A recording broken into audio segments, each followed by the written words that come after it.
5, 4, 3, 2, 1, 0, ignition, liftoff.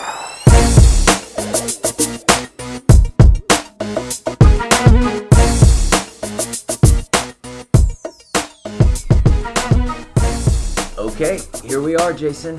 Episode 1, the Live State of Mind podcast. I'm here with my good friend, OCR athlete, live ambassador on the OCR track, Jason Williams. Jason, how are you today? I'm good. How are you doing? Doing pretty good, man. This is super exciting and a little uncomfortable at the same time, I have to tell you. So it's all about, right? Getting uncomfortable? Dude, honestly, I people ask me all the time, they're like, why you want to do a podcast? Why do you want to do a podcast? Like, what do you think that's going to do for anything? And honestly, first off, it is really uncomfortable. And I've found that a lot of the things that are uncomfortable typically have the greatest fulfillment, like on the backside. And like any growth moment for me personally, I mean, we're just jumping right off into the deep water right now. Yeah, we are. Okay, cool. But that's genuinely it. Like, I think there's some really cool things that happen here at Live Training Center. We have some really niche programs, and we get some opportunities to coach and meet with clients about some very interesting and personal things regarding their health and wellness, and it's a really, really cool opportunity. So our mission is always to educate, empower, and elevate. And if we can do that not only with our clients that are here, but also with our clients through a podcast and broadcast that way, I think that's awesome, dude.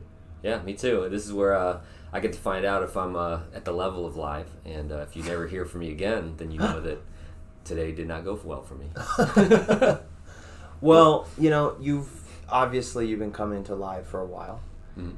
You actually were here when it was under a previous name. For anyone that doesn't know, we're in Palmetto, Florida, and we've been in business. We actually just passed our 4th year. How insane is that? Oh, wow. Isn't that crazy?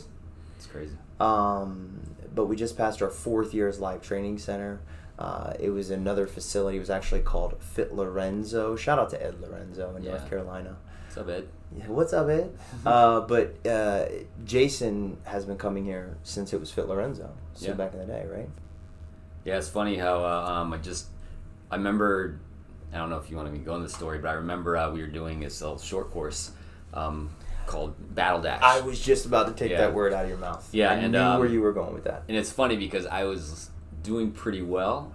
Like, we were doing these preliminary heats, and I'm like, oh man, I'm doing pretty good. And then I see this crew come up, and they're all wearing these Fit Lorenzo shirts. Hey now. And I'm just like, oh boy, what is this about? Hey now. And I wanted to be like, oh man, they're gonna mess me up. And it was just funny. It was just a natural, like, oh boy, here comes competition. And everybody was just so nice, and I was like, oh man, I'm trying to like not like you guys. What are you doing? You're being too nice. And everybody's just and I remember from that moment I was like, man, you're just good people. And yeah, that's where it started. The rest is history. Yeah. You know what's interesting about Battle Dash is you just go right into a sidebar. Mm-hmm. Do you know who was at one of the Battle Dashes that ended up winning? Do you remember? Oh, I remember. Who? Drew Dressel. That's right. He was light years ahead of everybody. Yeah, we were climbing over walls, and he was just like hurdling them. We're like, what is this guy? And we're human, and he's not. And that was like 6 years ago, maybe? So long ago, yeah. Yeah, and he was awesome. And as you guys know, Drew Dressel obviously won American Ninja Warrior last year, so shout out to Drew. But we remember you from your humble beginnings, sir. Yeah. But that's awesome. So obviously you've been around Live and Fit Lorenzo for a while, and but you're also a super avid OCR athlete, and it's something that you do religiously almost, right? Would you say? Yeah, it's still funny. I kind of chuckle anytime you say athlete, but yeah. Does mathlete feel more comfortable? Mathlete feels better, yeah, but it's I mean, I just feel like I'm just, I just go out there and have fun and push myself to be the best I can be, but I don't know, it just to be called an athlete, I don't know. Maybe I need to get that out of my head that I am one, but thank you.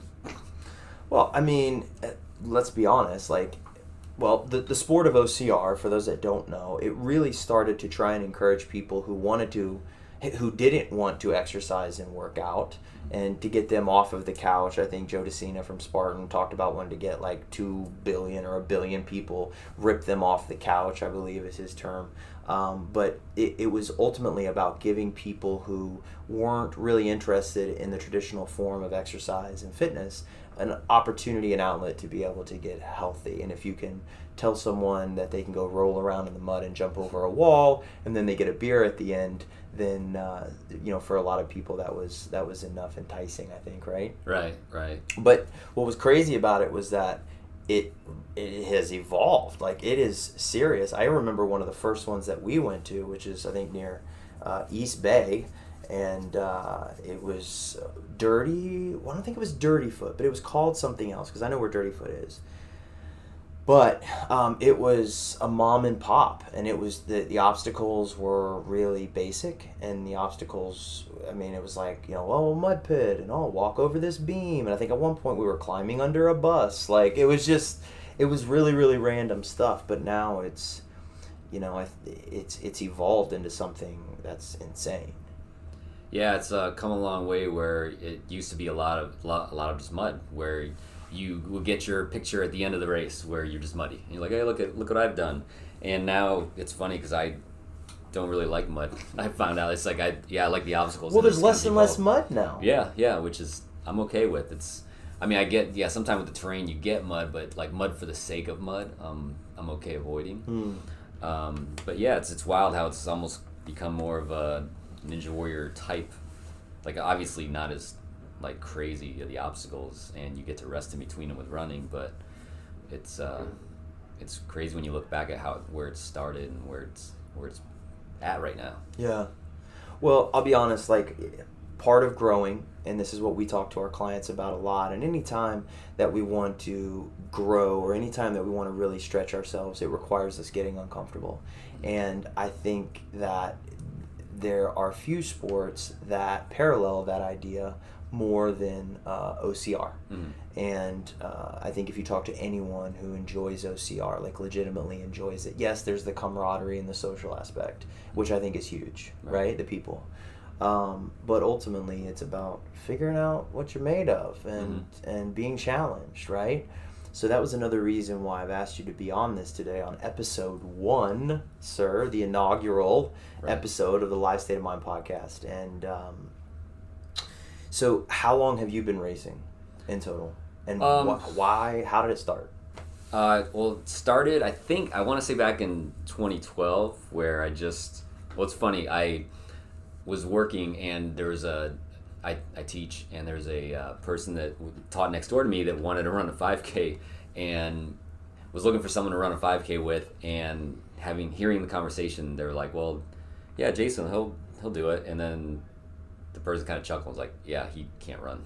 Like, I was always like skinny growing up, and I had gained a lot of weight and I didn't realize it until that kind of smacked me in the face. I was like, oh, you know what, maybe I can't. And so I decided to run a 5K to kind of do horribly so that I road race. Yeah, road race. Just like it's 3.1 miles for anyone listening. I need to do this, and I need to do poorly so that I can get mad about it and then want to get better. And were you an athlete in high school though? Oh no, I was. Were you a mathlete in high school? I was all about math. I was a person that was picked last in everything. Okay. And I remember playing I would always play basketball after school, and I remember getting picked last behind somebody who had a broken leg once. So that was that was cool. So that's why I have trouble. Currently broken, like they got picked with the cast. He was in crutches. He was good. Still, he was good. But he was in crutches and with a cast on, and they picked him over me. So yeah, that's. Do you still think about that?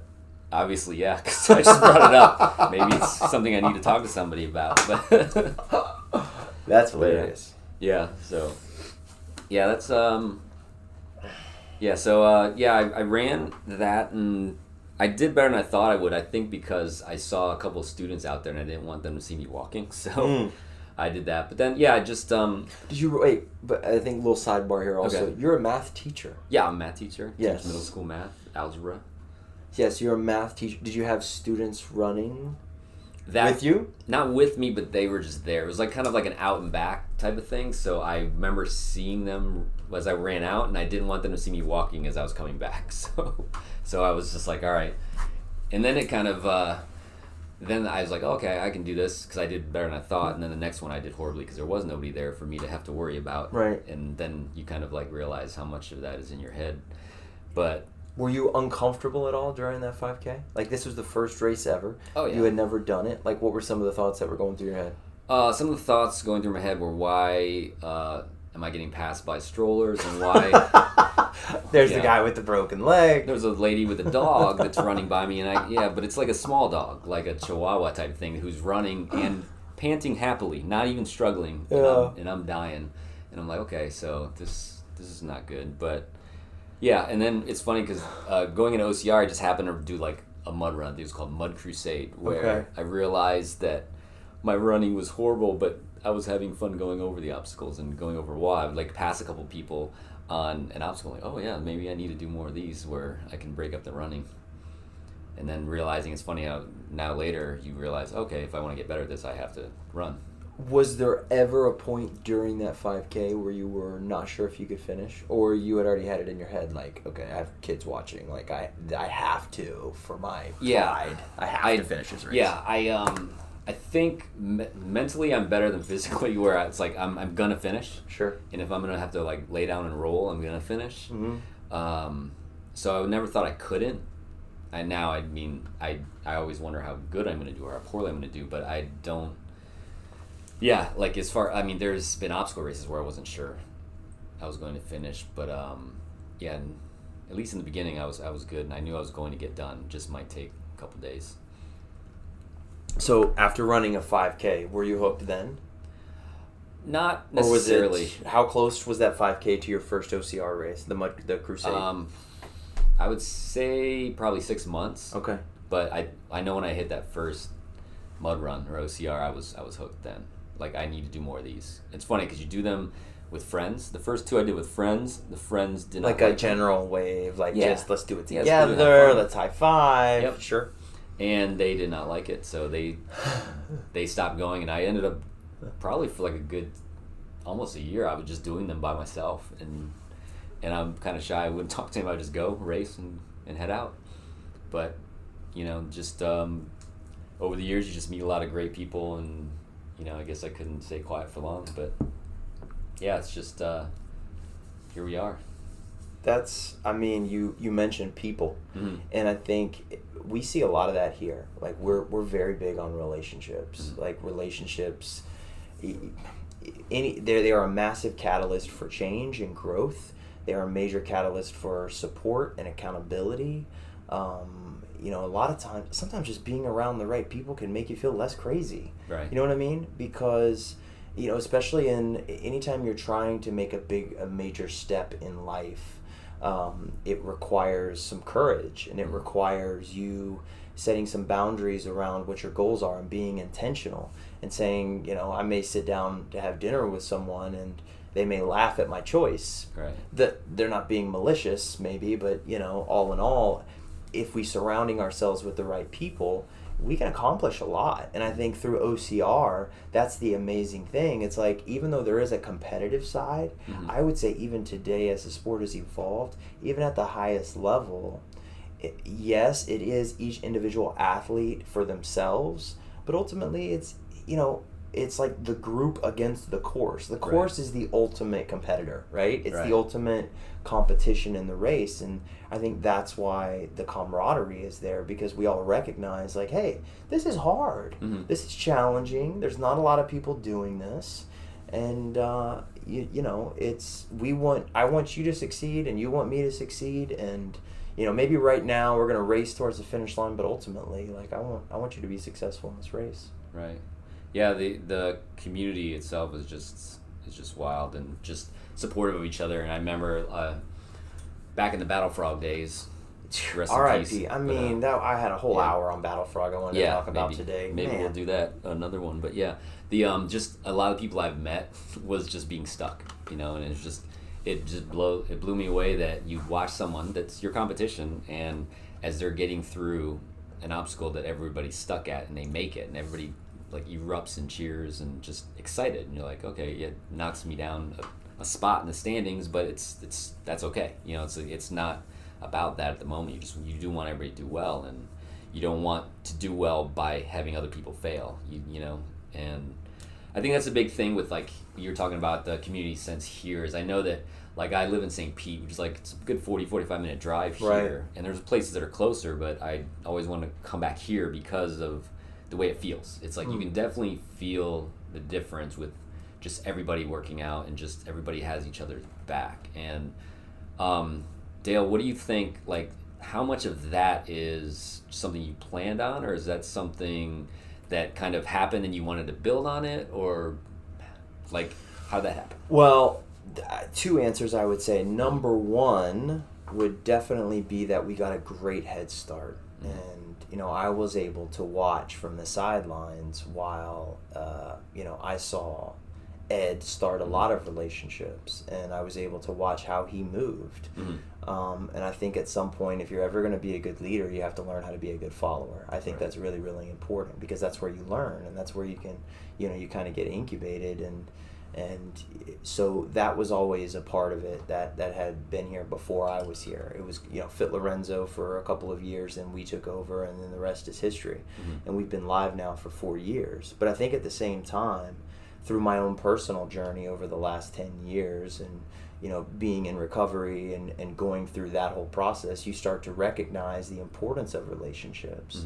And you start to recognize, like, how essential it is to have the right people around you. And that is so true, man. Like, if you ultimately want to accomplish anything, you have to make sure that the people around you are in it with you. And if you look at anyone that's ever accomplished anything, like, that's ultimately what it's about. It's not just about, you know, what skills does that one person possess, but also, who are they surrounding themselves with? Are they surrounding themselves with takers? Are they surrounding themselves with people that are just, you know, talking a bunch of junk to them all day long, or force them to doubt what they're doing? Or are they around people that are going to speak truth to them and encourage? And that's what we ultimately, you know, try to do here, is to recognize the importance of those relationships. And whether it's in Ninja Warrior, because we have a ninja program here, and the community is very similar to that of OCR. Right. It's kind of the same thing. It's like, you know, when people ask me, well, what's the difference between Ninja Warrior and OCR? Well, it's like there's obstacles and there's running at obstacles. Like, that's ultimately, a lot of them are dual purpose. So, I mean, to answer your question, it's always been about people at its core. And we've always said that it's bigger than weight loss. And I think without people, and without genuinely wanting to help people and, you know, get to their core of you know, ultimately what's going to make them the healthiest, then it's all going to be short-term stuff anyways. Does that make sense? Yeah. It's funny, I think also, I know that you don't just say, let's build relationships, but I know that if I'm talking about you to somebody else, I say that it's really sincere. And, like, one of my favorite pictures is we were doing a mud endeavor race once. I think it was, I don't remember when exactly it was, I just remember it was Is it the one you were cold. pointing at my butt? No, that's not the other. Different one. That's a whole Okay, other story. sorry, But different one. it was a freezing one. It was the one in where there's a motocross track. But I just remember. I know exactly what that is. It's freezing. It was cold. at nighttime? Yep. I know exactly what you're talking freezing about. cold, and we both had really good races. And I remember I finished behind you, but the picture that I'm thinking of is at the finish line. I'm happy because I'd done really well, and you're probably happier than I am. And I'm like, look at that. You know, like, here you are, like, just genuinely thrilled at how I did, you know, as opposed to, you know, worrying about you. And and I was like, wow, that's really cool. You know, so it's like when, you know, we're talking about, you know, building relationships, I know, and I'm sure that even though you might not even realize it, just your genuine, like, want for other people to do well, like, comes through. See, I'm trying to build a case to stay on these other podcast episodes. Can't tell. You're doing really well.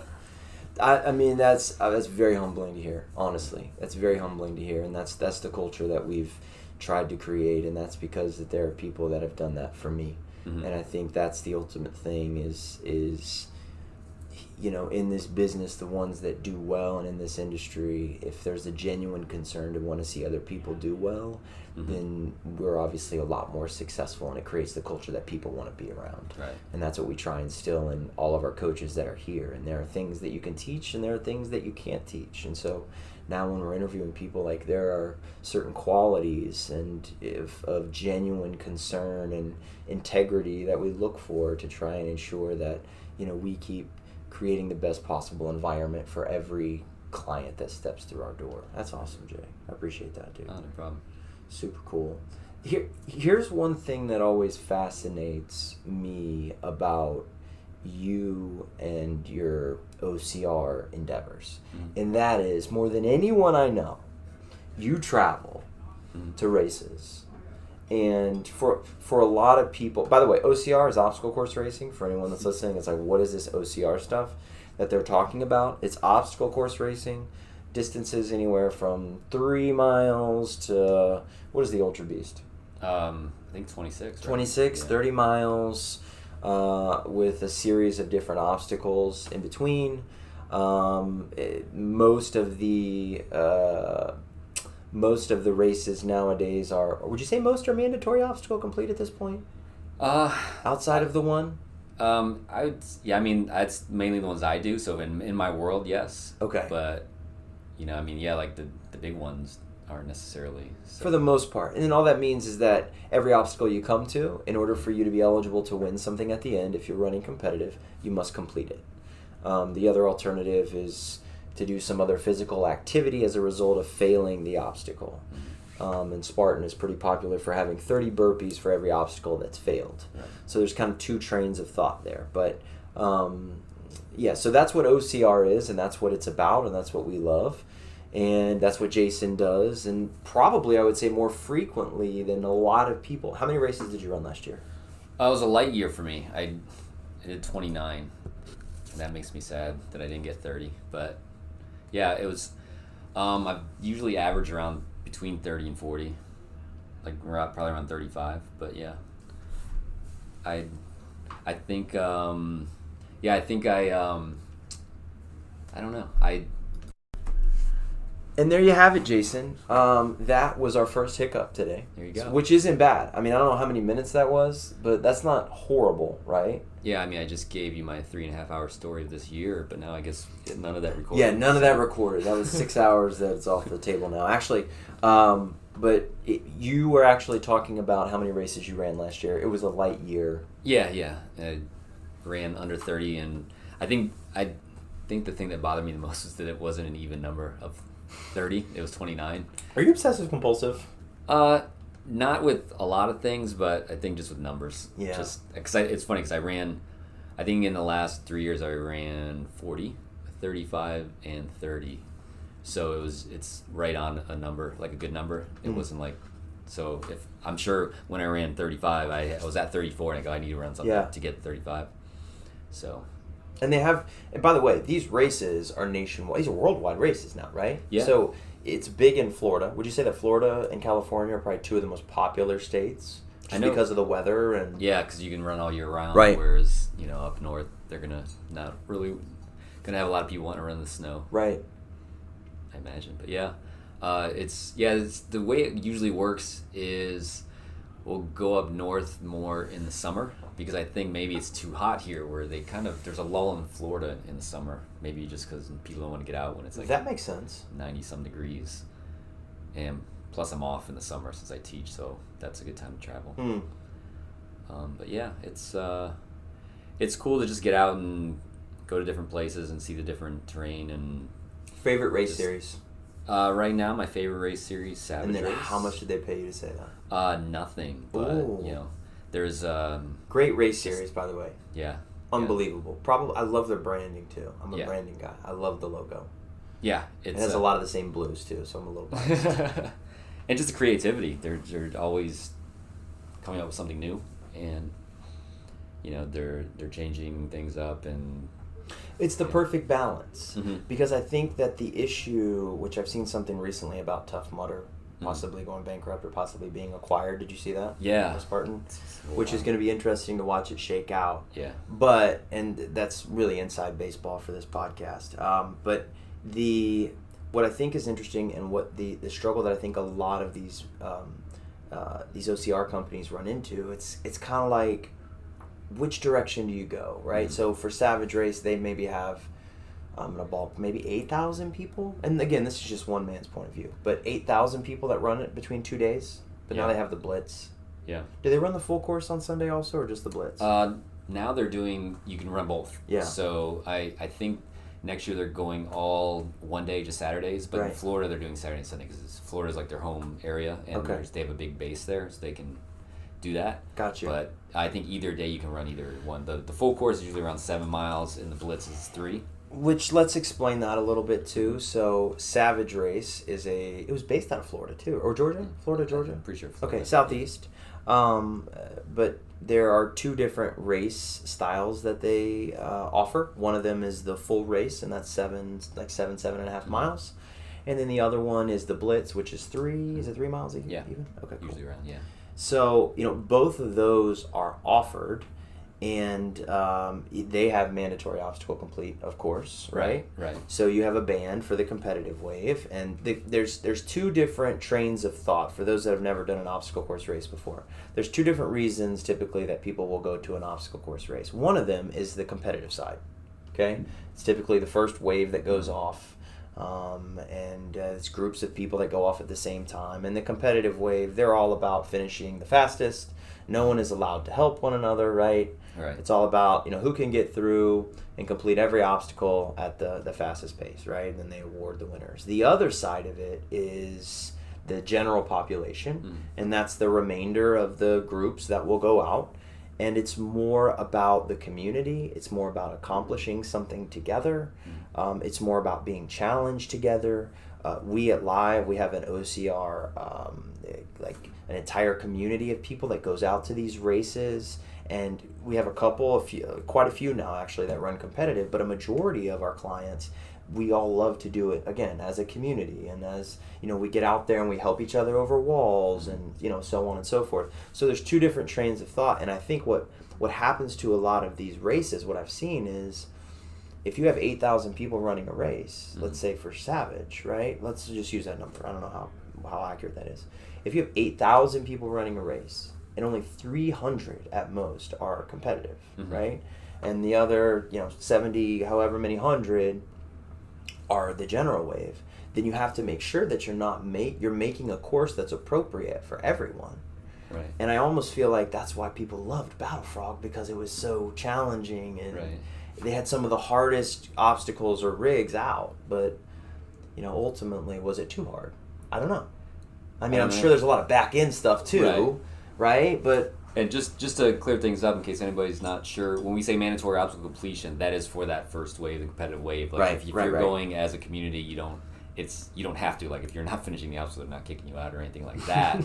It's which is great to see, because I've volunteered at Savage a lot of times, and seeing those other waves and seeing the groups of people encouraging, and sometimes they're not comfortable doing it, but they'll cheer their teammates on, or they'll get through part of it, and then they'll drop off like a rig, say, and then just be like, oh man, I've never made it that far, you know, and be able to go that route and see how much it improved, and just having that great community and being out there and helping each other out, and everybody's at a different place in their journey, and even within a group, so you can see people tearing through these obstacles in the group, and then they turn around, they help their friends that can't necessarily do them, but they're out there and they're having a good time, which is great to see.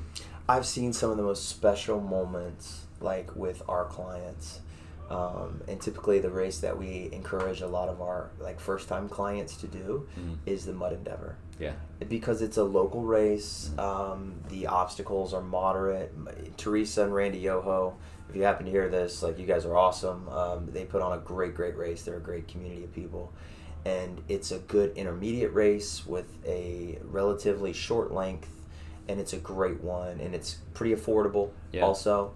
So it's got a good price point, and it's a great opportunity for, our clients to go out, especially the ones that have never done it before, and find out what this OCR thing is all about, man. This obstacle course racing, and I love it. It's awesome. It's a great series too, because they do several races a year, but they're all very different. Like if you go to Little Manatee, there's a lot of water involved. Yeah. Castle Canyon's got elevation up and down hills where you don't see that very much in Florida, and their classic Mud Endeavor course, is really cool. Brooksville? Yep, it's got slides and just, it's I like it because you're kind of in a bowl, so you can kind of see the course and see where everybody is. Yeah, it's just a great local series. What do you think OCR has taught you? Why do you do? I mean, what do you do it? What is the thing that you get out of it? Is it strictly all about the physical side, or do you think it's deeper than that? I'd say a lot of things. Number one, I think what really got me going into it was just seeing what you can do. Like you're capable of more than you think you could do. That's awesome. And just you don't know your limits until you push to them. I know these are things you see on these posters or whatever, but it's really like I didn't think I could do that, but I pushed myself and now I can. Or I can't do it now, and I'm going to make sure I can. It's really great because I think like OCR will find your weakness, and if you have a weakness, you have to work on it, and you get better, turn it into a strength. And now that that's one of your strengths, it exposes a different weakness. So it's like, okay, I got to work on this, So it's always keeping you on your toes. It's not the same thing every time. It's refining. Yeah, and so that's one of the things. The other is really the community. I'd say just meeting the most selfless people, the people that are just honestly and genuinely excited for other people to do well. It's just finding like-minded people that just are positive and encouraging. I've met the most amazing people in OCR, and just I'm thankful for that. What do you think about the photographs, though? Oh yeah, well that too. You gotta have. I mean, pictures. Come on. Yeah, I think I'm better at taking or getting pictures taken on an obstacle than I am if you just told me to smile. I'm the worst at posing for a picture unless I'm in a race. You always know where the camera is. Yeah. And you're typically in some type of glamour shots pose. Yeah. It's very, very funny. I don't know. I think, and I tell my clients a lot this too, and I think I even had a discussion with someone that asked me, tomorrow I'm running a 31-mile race. Yeah. Okay? Out at Chrome. Mm. Shout out Chrome. Shout out Tampa Races. But I've never done 31 miles, and I've been training really hard. What's the longest you have run? 22? Yeah. 23? What's the terrain going to be like there? Rolling hills. Okay. It's not going to be too aggressive. But when people ask me why I do it, first off, you know who David Goggins is?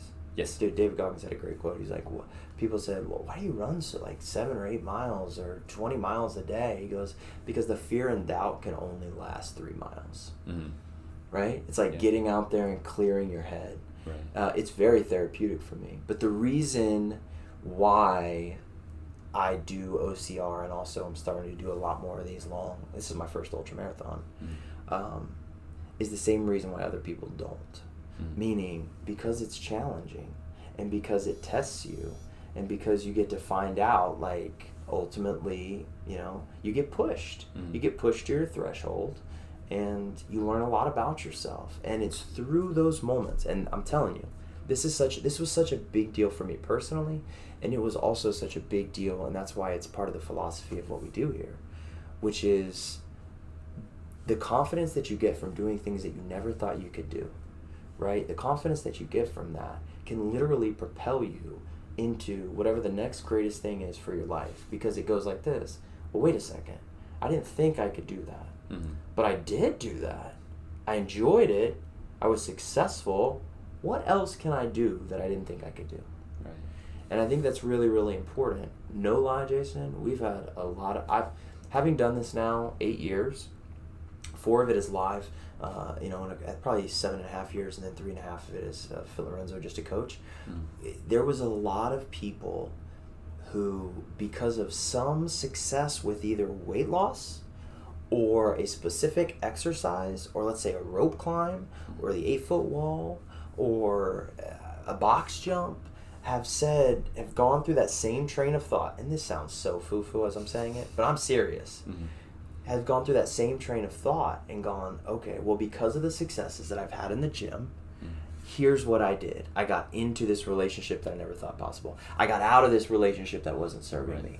I applied for this job, right, that I never thought I would get. I took this job that I can't believe I got, or I registered for grad school. I've gotten letters and notes, so, I mean, I think it does parallel a lot, this ultra marathons and OCRs, and there's something to be said with the struggle. There's really, really something to be said with the struggle.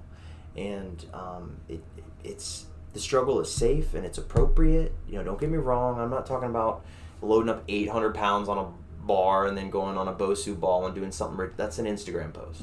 I'm talking about a safe, appropriate struggle where you get down and you have a little doubt going into it, and then on the other side of it, you're a lot better because of it. And there's something so powerful, and I've seen it time after time in my own life. I've seen it time after time with my clients. And I'll tell you, man, there's very few industries and jobs that I feel very, very fortunate to be able to do this for a living, because to be a part of that in someone else's life, I am extremely grateful for. In all reality, it's super cool. That's super awesome. Cool, man.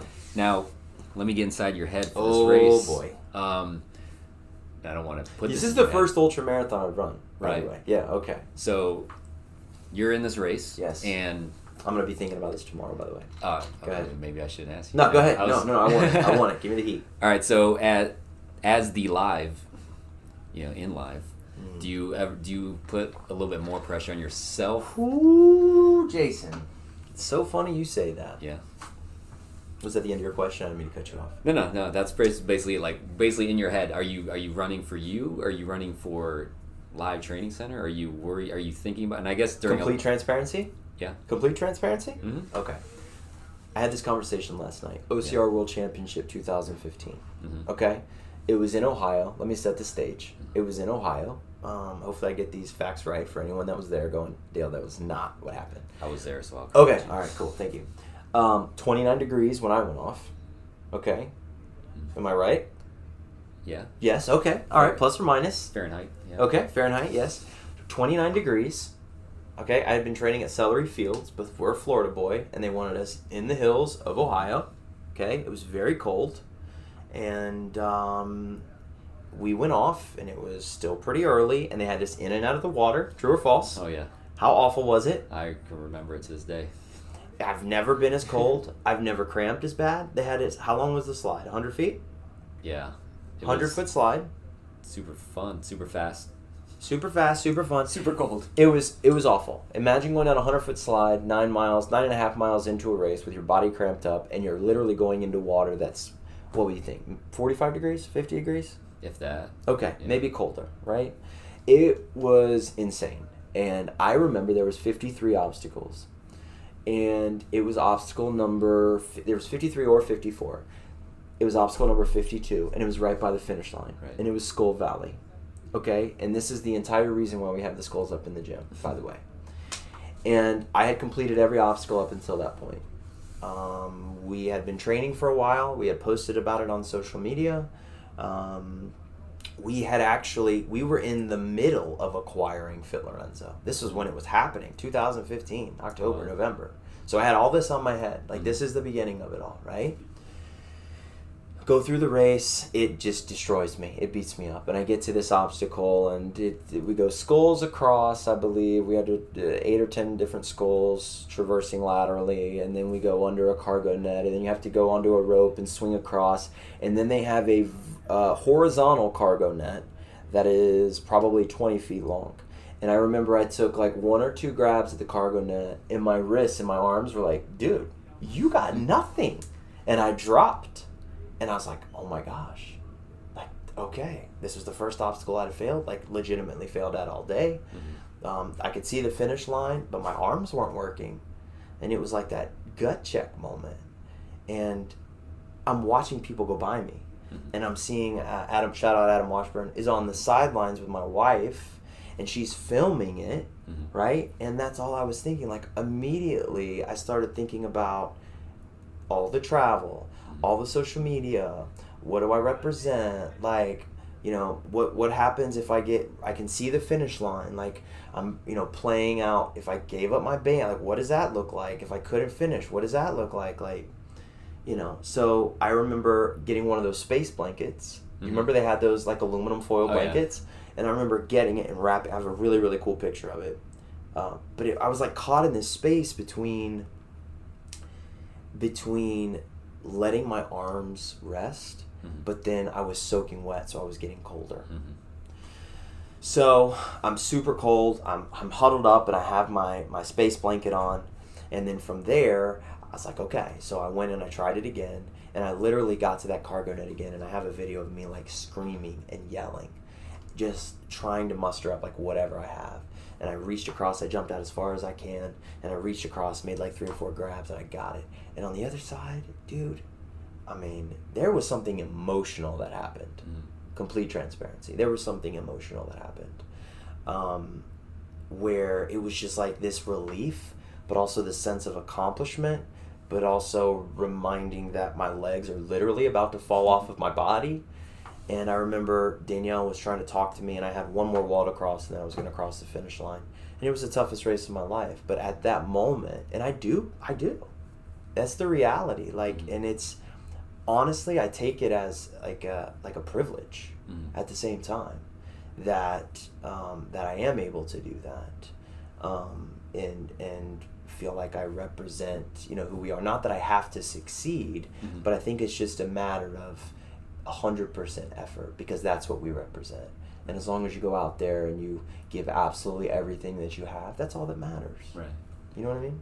Yeah, it's funny listening. Did that to answer your question? That 10 minutes? Not Okay. really, but no. Okay. It was just funny listening to you talking about it, because I was in the same position probably hours later, wherever my wave went, but just the same thing where I got to that place and you can see the finish line, and you can see the mass of people who are stuck there. Yeah. They're all in the blankets, and just looking around like, all right, why am I going to make it? And by the way, these are aluminum foil blankets. Yeah. This is not like grandma's quilt. No. We're talking about like this piece of tin foil. Yeah, and just you just, in all that time of sitting there, and you start to doubt yourself, or, you know, you're trying to muster up that confidence and things. So yeah, it's wild. But yeah, but like during the race. Yeah, that race or tomorrow?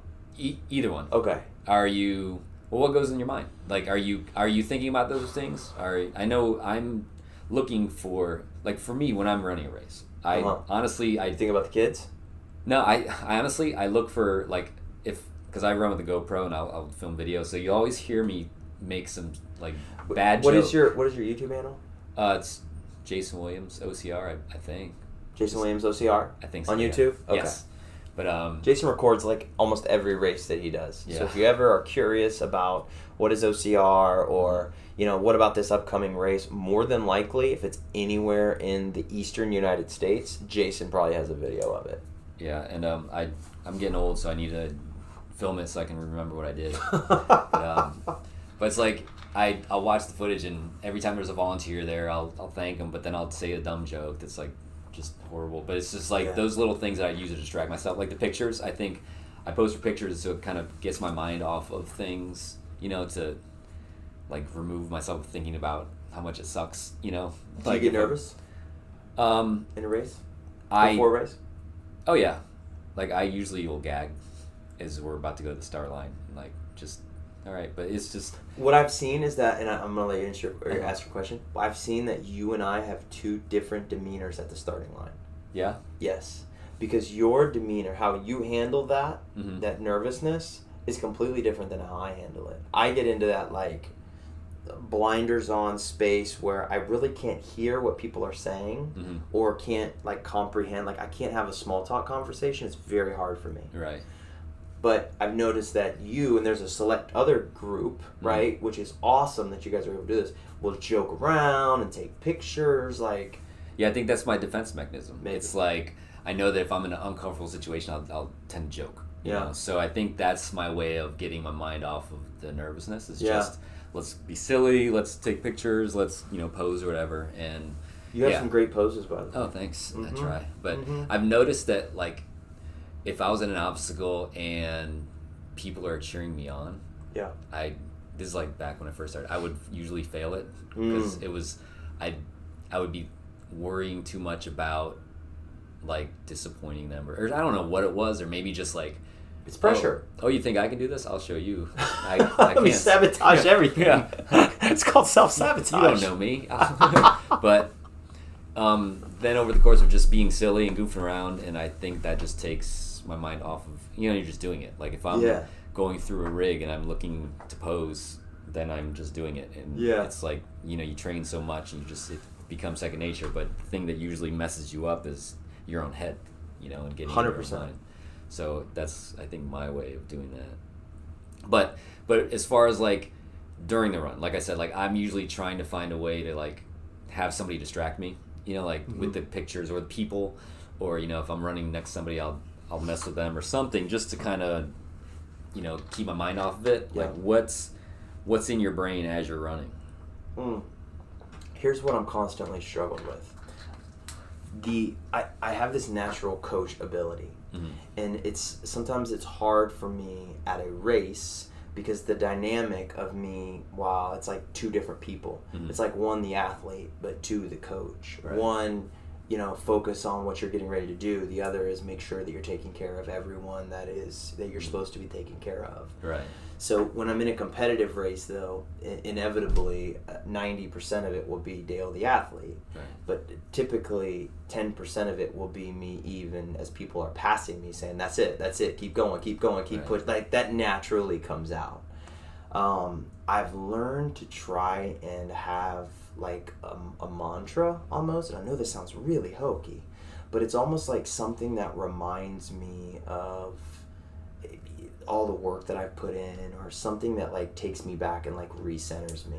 Because doubt inevitably will come in, and when you get to things that are difficult, if you can remind yourself of your training and you can remind yourself of ultimately what you believe you can accomplish, I think it helps. So when I'm out there, I'm thinking about literally the last one that I had was dig deep. Like that's what I kept saying about dig deep, dig deep, dig deep, dig deep.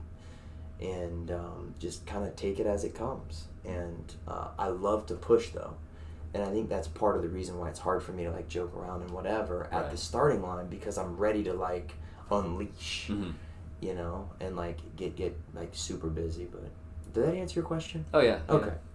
That's cool. It's getting inside the head of what goes on during it, because I know that I'm probably unique in the way that I deal with things. Like I know there's a lot of people who are like very intense, and I wonder sometimes like, is that hold me back, or does it? I don't think that if I was more intense that would help me, because then I don't know if that would like mess me up, or I would make mistakes, or what. Well, but at the end of the day, let's be honest, Jason. I mean, how many races have you gone without losing your band? A good amount. So you're doing something right on that regard. Yeah. Right? So I don't know how it could mess you up. I mean, it seems like it's working really well. I will say it has to be fun. And I think that's the other thing that I'm starting to recognize even more is that, my running partner, Mark Proach, shout out Mark Proach. If it's not fun, he's not doing it. Right. I mean, the end. And he's one of the best runners and athletes that I know. But the minute it starts getting serious, chalk it up. Like, So I think there is something to be said about reminding yourself, too, like who you are and what you represent. Right. And, to go out there and push as hard as you can, give 100% of everything that you got, stay focused. But at the end of the day, like, have a good time. Right. And enjoy yourself. And Mark's a perfect example of that. I was lucky enough to have him be on at OCR World Championships in Canada, part of the team race. Yeah. He was the speed guy. Yeah. No, obviously. But so there's a speed person, there's an obstacle person, and a strength person. And I was the obstacle person, Mark was the speed person, and Brittany was the strength person. Hey, Brittany. And so we are basically, there's a place where you pass off, like the wristband that has your timing chip on it. So Mark goes off first, speed guy. By the way, this was in Canada. Right. Again, set the stage. A lot of hills. We are Florida. And folk. wet and muddy. I don't know if anyone knows this, but there's not a lot of hills in Florida. And so we're both waiting for Mark to come back, and we know he's off and it's going to be a little while. And we see the first guy coming down, and I recognize him from the day before because he had these weird, like, I want to say like unicorn pants, but he had been on the podium, so the guy was like super fast. And I tell Bray, I'm like, Mark's coming soon. It's like he's coming soon. Be ready. And she's like, are you sure? It's like that guy's really good. I'm like, yeah, but so is Mark. But anyways, yeah. Here, next thing you know, here comes Mark just blazing down this hill, coming towards us. But the thing that stood out the most was the biggest grin on his face the whole time, and he was just so excited. So he handed off to Brittany. So he's done. She's doing her thing, and I'm talking to him, and he was just so excited. He's like, I just bombed through those hills. It was so cool. Like, he's like, yesterday I was nervous about, like how to take these hills, because we usually running through flat things, but he's like, I was just watching other people do it. I'm like, I'm just gonna go for it. Yeah. And he was just so excited and just so happy, and I was like, that was the coolest thing. Like, did you just run like top speed for all that time and you're just grinning ear to ear, loving it? I mean, that's great. What do you think? How do you think OCR, obstacle course racing, obstacle training, and this is for anyone out there, right, who may not be an OCR junkie or may not be an OCR athlete, but how do you think OCR and the philosophies behind OCR and everything that you love about it, how do you think that parallels life? And have you ever made those connections? I have, but I mean... I just think, well, number one, it's like obviously, if you have something specific, if it's not OCR, just something that you're finding like-minded people. Yeah. Like when you grow up, you kind of are, you're around the people that are in your same class or in your same neighborhood, but you might not necessarily. Community. Yeah. That's it. But people love it. You're around them because they're near you, not necessarily because you share the same thing. And you see kind of people that are friends that they kind of grow apart. But it's like, all right, maybe we were only friends because we live near each other or something like that. But when you go out and you do something that you are passionate about, and then somebody has that same passion and they're doing it for the same reasons you are, it kind of, it's a beautiful thing just to find people that share the same core values as you. And I know I kind of went on a tangent. I forgot exactly what you asked me. How do you think it parallels life? Like, do you think there's anything like literally practically that you can get out of OCR? Yeah, that's where I was going with it. Is just like when you struggle, like you struggle in OCR, like I can't get through an obstacle, and you realize, there's different ways you can attack it. You can get mad, you can quit, you can walk off, you can, take it as a positive, you can work on it, and, when you come across something in life that's a struggle, or, we all have those things in life where, things don't go our way.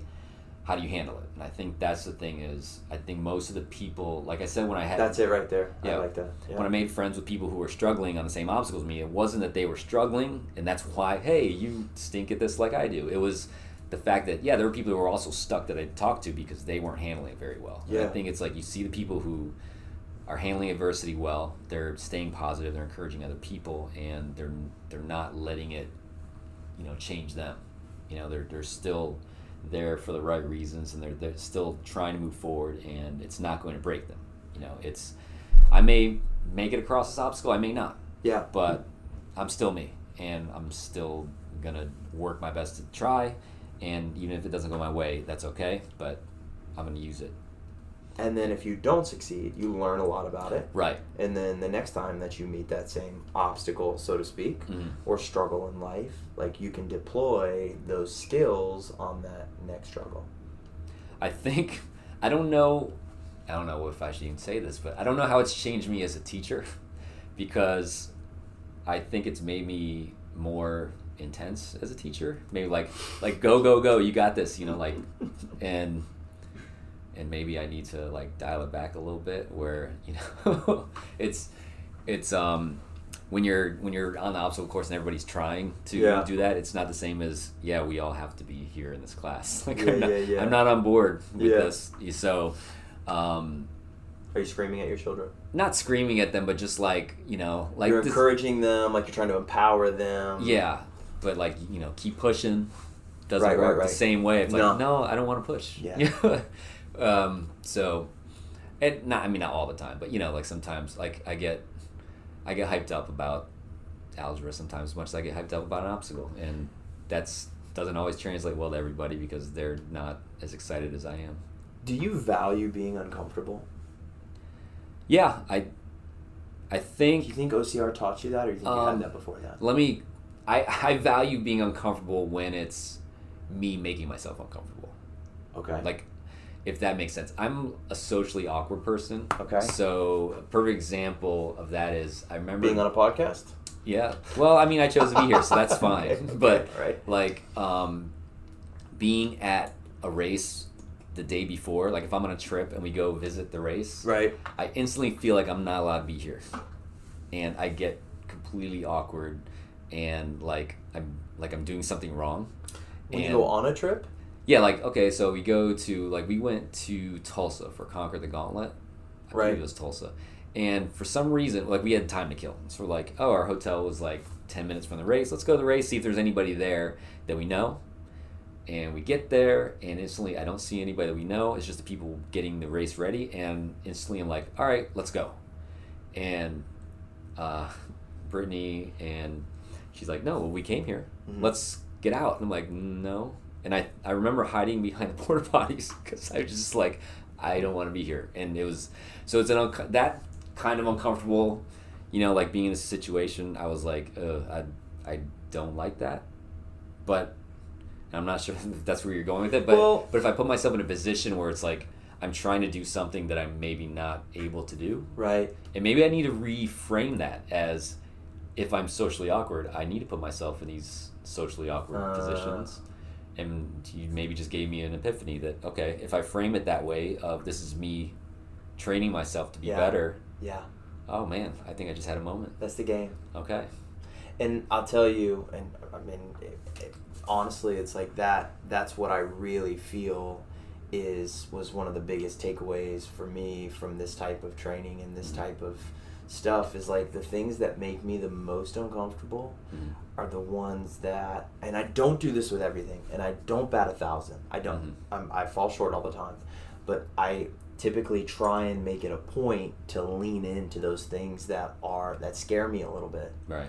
Because that's where the freedom is on the other side of it.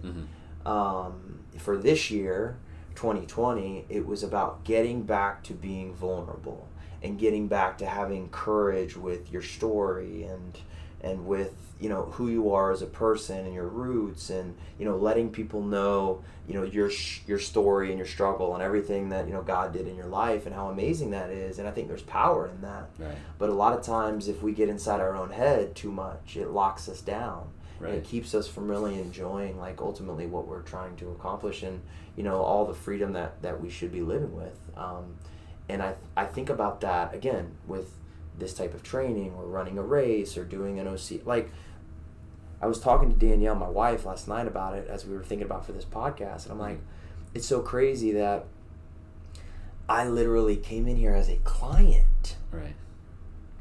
A client for boot camp.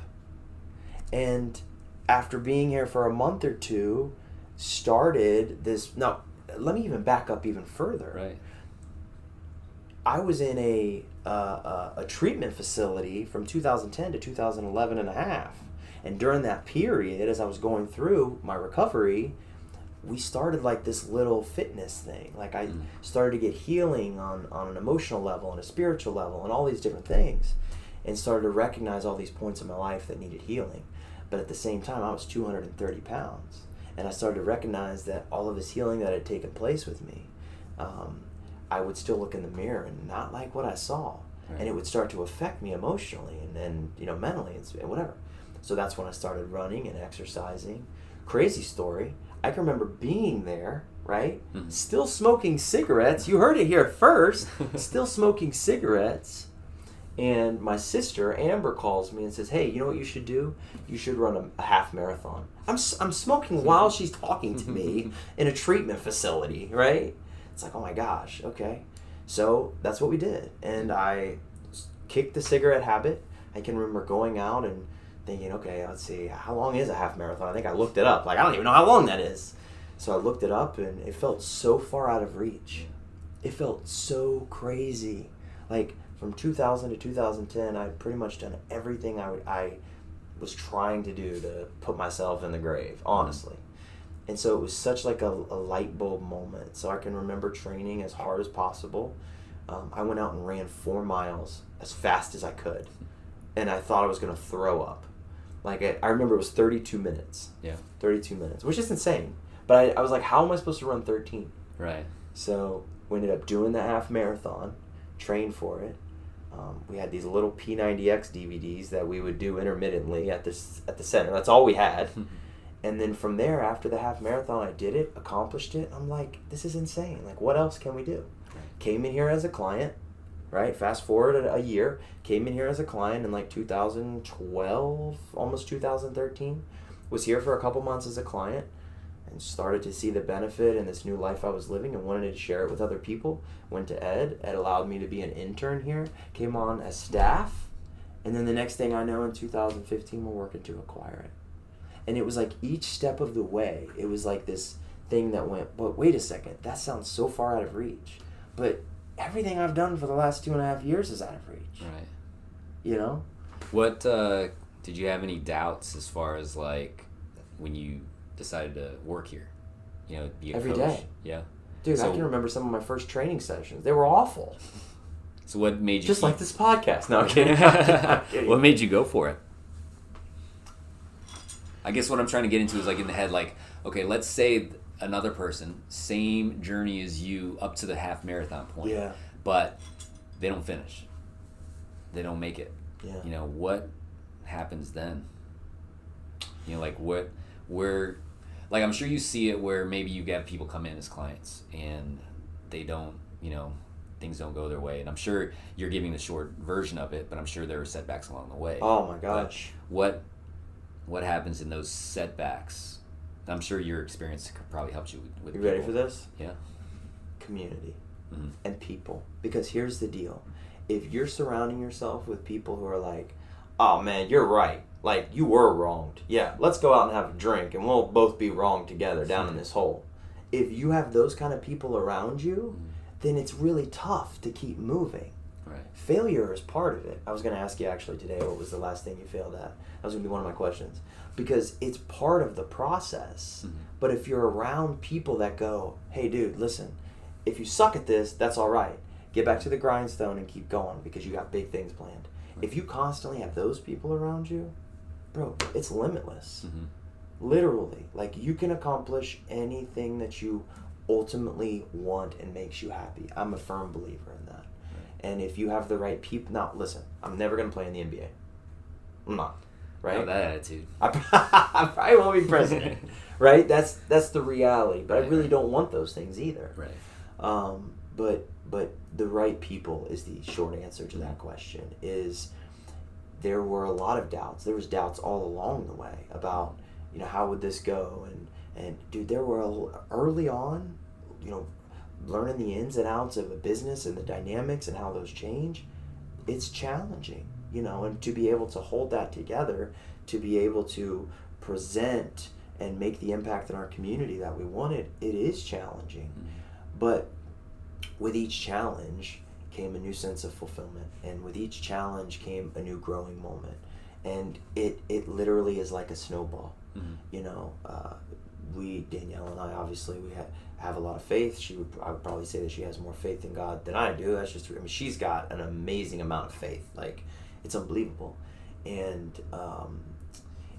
anytime there was any type of setback, we just stand on what God says and say, okay, like, this is how we believe that He's going to provide in that situation. So that is a big part of it also. And there were setbacks along the way, you know, but that's the beauty of the story.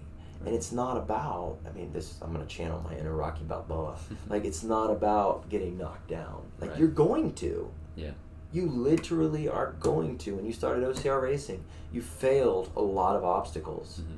I remember you starting off here. You looked completely different. Your attitude was completely different. You've grown through that process. And if you failed one obstacle, it was like, this isn't for me.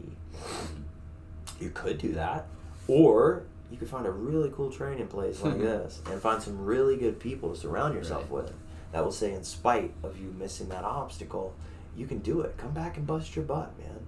Right. And I don't know, dude. Like, that is a big thing for me, is making sure to have the right people around you, and then also just, you know, having a vision, having a mission, believing God for it, and having people that will stand with you through those moments, because there were so many people along the way, dude, so many people that have, this is not a one-man show, right? This is not a one-man show.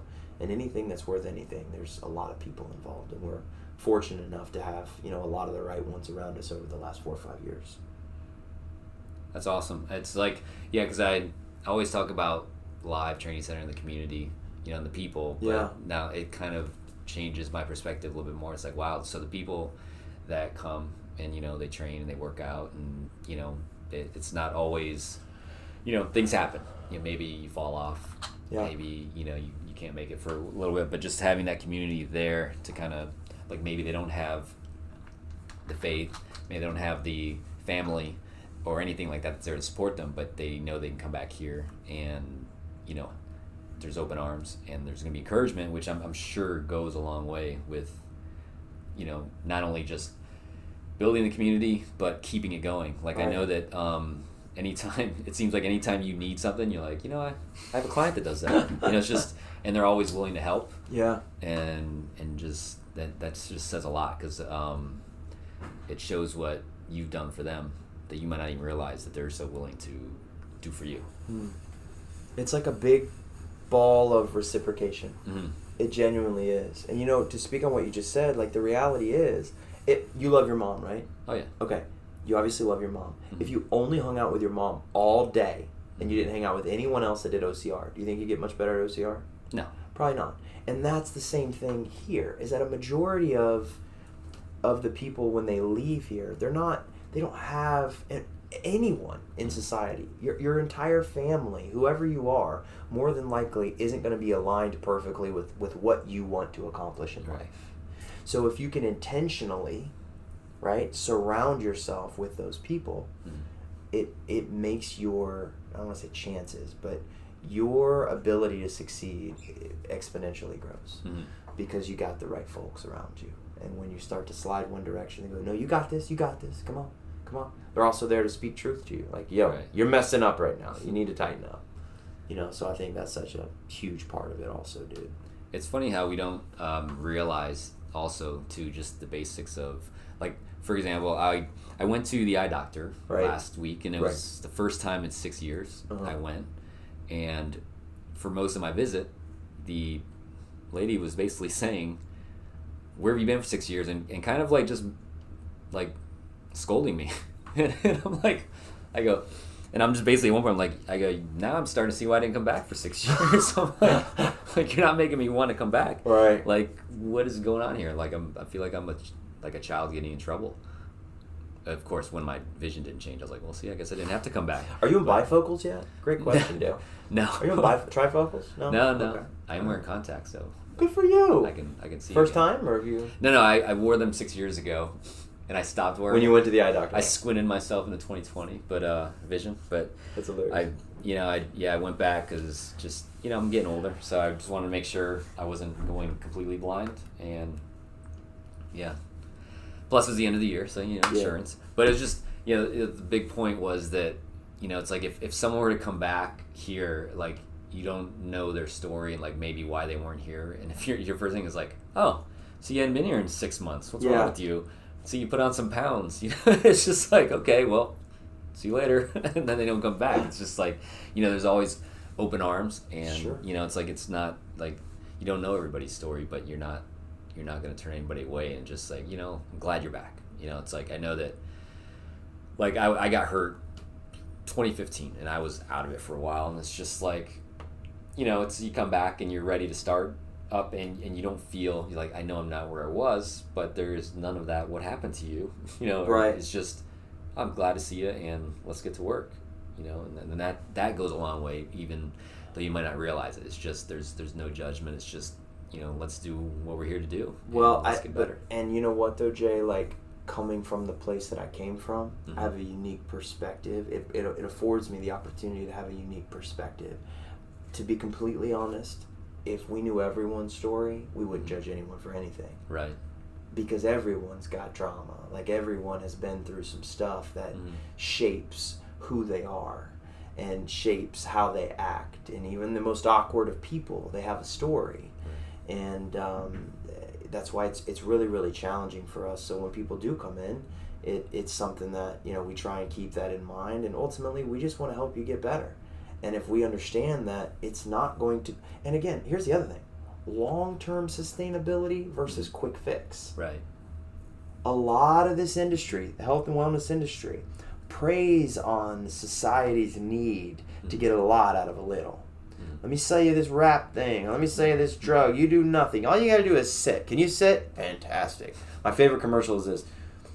This following commercial is only for the people that want to lose a lot of weight. If you don't want to lose a lot, turn it now. This isn't for you. And listen, and I'm not downplaying if that has worked for you. Fantastic. But it's a quick fix. We got to get away from that quick fix. We have to look at what is the long-term solution going to be. Right. You know? And finding a balanced approach, not an extreme approach, to your overall health and wellness in anything you do, it typically will get you the long-term results, and that's ultimately what we're after. So when someone comes in, we don't look at it as, oh, well, you haven't been here, we were just in this challenge 2 months ago, you know, where you been, you blew up, your results are, like, this is part of your life. Right. Like, your life is long, our life is long, like, you're here, it's going to ebb and flow. We want it to be perfect, but there's going to be stuff that's going to come up. We know that. Our goal is to equip you and educate you and empower you so that even through those moments, like, you're able to make good decisions about how to keep your health where you want it to be. Right? Oh, definitely. That's the game, man. That's the game. I had another question I was going to ask you. It's going to come to me in just a second. What inspires you, man? What are you inspired by? That's a good question. Inspiring for me to do better, or just inspire me in everyday life? What do you see that inspires you? Oh, usually just seeing people do things. It can be, you know, just, oh man, that's a tough one. I want to say, like, I'm trying not to go strictly with racing, you know, when you see somebody, but just seeing people do little things and being excited about it. Yeah. Like, I'm trying to play something I know is in my head of something I just saw the other day that I want to say it was just a kid that just did the most mundane thing. It was, you know, like jumping off a step, you know, something like that, but just so pumped and so excited. Right. It's that positivity. It's like, it seems like we're in a spot where there's a lot of negativity out there. Yeah. A lot of people pick a side. You believe in this, you believe in that. And if you don't believe what I believe, you're wrong in everything now. And it's almost like I've been comparing it to, like, you know, you have your team, like, you know, your college football team, whatever. It's Sure. like, we're rivals. It doesn't matter if I have a good year or a bad year, that's my team and we can do no wrong. And if you like the other team, you're garbage. Whereas, yeah, there is no space right now where we can disagree but still be friends. right. And So I think maybe that's the inspiring thing, is seeing that just joy and you know, enjoyment, positivity, and, you know, obviously you're going to see that with kids because, you know, they're just kids. Yeah. But, you know, just seeing, it's funny, like, I don't know, I've been trying to be more mindful of, like, the little things. And I remember just being at, like, a car rental place, and the lady was just really nice. And I was just like, that's awesome. You know, and just saying, you know, she just made my day. It's just nothing special, just happy. You know, just enjoyed herself, and just, you know, we joked around a little bit, and just I walked out of there just with a smile on my face, and, like, that was great. keep it simple. Yeah, it's just that's like, if we all just made that little bit of effort, and just smiled, talked to somebody. I think my biggest pet peeve I've noticed is not even if I'd almost somebody rather be rude to me, like if I'm at a store or something, than to just disregard me. Like if I'm at like a grocery store and like the cashier is just talking to the bagger the whole time, and like doesn't even say the total, and I'm like, I exist, like yeah. I'm here. Say something bad to me, something, I'd have to agree. I really like watching a client succeed. I think that inspires me. Yeah. It inspires me to want to be better. It inspires me personally. Mm-hmm. It inspires me to want to coach better. I've started to lean in, and I'm telling you, it's every part of my life, it feels like. I'm starting to lean in more towards the clients that I have. You have all different levels of clients. Mm-hmm. And now I'm helping people with nutrition. We've had almost 90 people go through our nutrition program now in 3 years. That's insane, okay? And it started from nothing. And now it's this thing. But, you know, helping people go through that program specifically, it's a different type of coaching. Right. Because with personal training and personal coaching, that client is right in front of me. Mm-hmm. I'm there for 2 hours a week or 3 hours a week if we're meeting. But when we're talking about nutrition coaching, right? Or like legitimately coaching someone, you're coaching behaviors outside of the gym. Right. Does that make sense? Like, oh yeah, so you can't sit there and say, you got this, one more rep or whatever. It's you're trying to give them tools right. to handle maybe emotions that you're not going to be there for. Right. You can't say, you know, you've seen that thing like slapping a burger out of their hand or a cup, like you're not there for that. So it requires this different set of skills. It requires empathy. Mm-hmm. It requires intention. It requires strategy. Mm-hmm. And it requires you to be able to meet the client where they're at and recognize that not everyone, like we could have 10 people sitting here and you could have the perfect plan for all 10, but each one of them could have different things that would cause them to deviate from that perfect plan. Right. So it's not just about creating the plan as much as it is the application of the plan. Right. And that is a different skill that I've had to work on over the last 3 years. And it feels like every client that comes in, it's like a new challenge. Yeah. And that when I see a client that feels like they can't lose weight or they have struggled with nutrition, I have so many people that have sat here and gone, I've been doing boot camp for this long, I've been working out for this long, I've been, you know, doing PT now, and it's just not getting me to where I want to be. Mm-hmm. And ultimately, to be able to take that client, educate them about healthy eating, Mm-hmm. create a plan for them, create a high level of accountability, and then to be able to help that client succeed, and then look at you and go, man, this was awesome. Whew, that's heavy stuff, man. Yeah. That's 15-hour days. You're like, I get it. Like, I'm okay with it. It's super cool.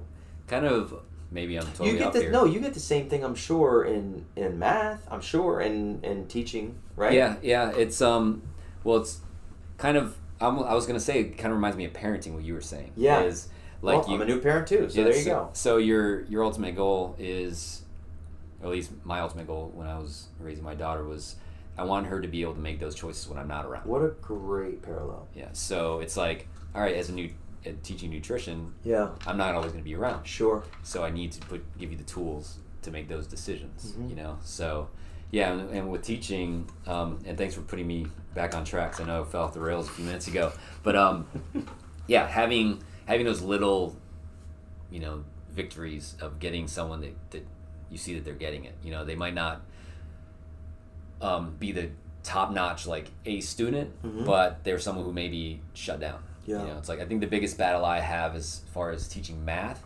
is that society's kind of has built in, it's okay to not be good at math. You know, it's like, if you can't say it's okay to not be a reader. Oh, I can't read. Oh, okay, you're just not a reader. You know, like if you say, oh, I can't do math. Yeah, you're not a math person. That's like built in. So there's people that are hearing this from their parents of just like, oh, can you help me? Nope, I can't do it. I'm just not a math person. So they have it built in their head of, it's okay. Maybe that's just not what I can do. And so you're kind of, you know, getting in their head of just, okay, first off, you can do it. Yeah. You know, and building that confidence.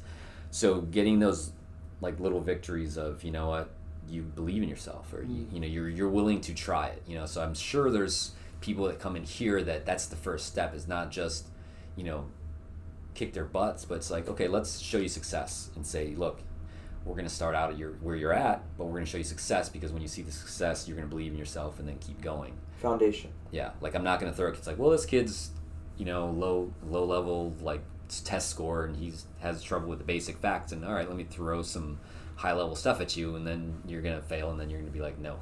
You know, it's like, you've got to, you know, build that confidence and show them that they can do it.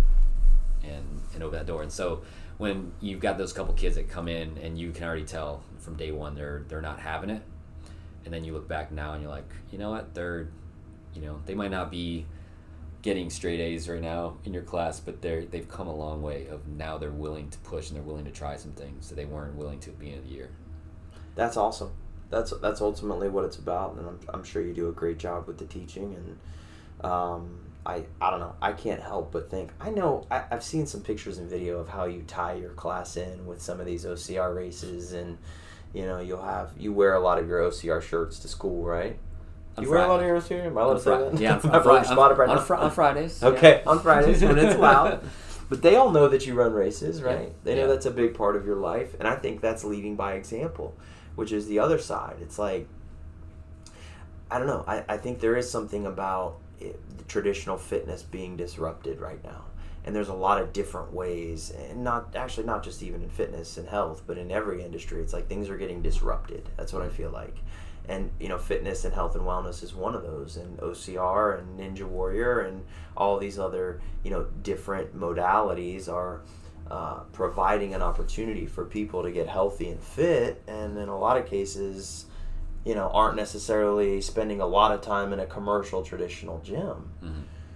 So that's definitely with the kids, I'm sure, as they're watching you, it's definitely leading by example, and it's showing them that you can be athletic and healthy, and it can be fun and enjoyable, and you get a medal, and look at these cool pictures of your teacher, and Well, I think too, you brought up the gym, and I know that if I go to a traditional gym, it's just, there are a couple people that know each other and things like that, but it's very, there's definitely not a community. Yeah. And it's like, we just had New Year come, and it seems like every year there's always people like, oh boy, here come those people with their resolutions. The gym's going to be packed. It's like, all right, why is that a bad thing? And it's like, well, they'll be gone soon. So good. Now I can have my gym back. Well, it's like, well, isn't it better to, like, if you're looking at people and you're saying they need to get in shape, yet when they try, you're not helping them out, so maybe that's why people, when they try to go to a traditional gym, they don't do well, because there's not that community. There's it's like, if you're looked down upon, like, oh boy, you're just in my way, as opposed to welcome. Sure. If you need something, let me know, I can help you out. I still, like, if I were to go into a traditional gym, it's like I'm back in school again. It's like, I don't belong here. It's like someone's like, are you using that machine? Like, yeah, is that all right? They're like, yeah, it's all right. I'm like, okay, there's this, it's just, it's like, do I belong here?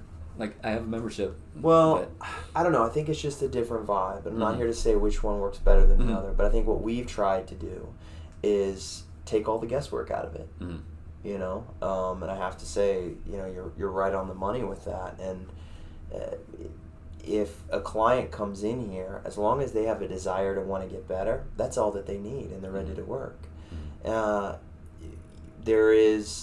We provide the workout, the energy, the expertise, the community, the energy. Like, I think I may have said that twice, but it's all provided for you. There's a lot of people. I think one of the things, what I've seen in my experience, not always, but what I've seen is part of the reason why there's such a high turnover rate at a commercial gym. One is that feeling, but the other one is that you either start to do, and this is not for everyone, so anyone that's like, no, I go to a commercial gym, I do fine. That's awesome. Crush it.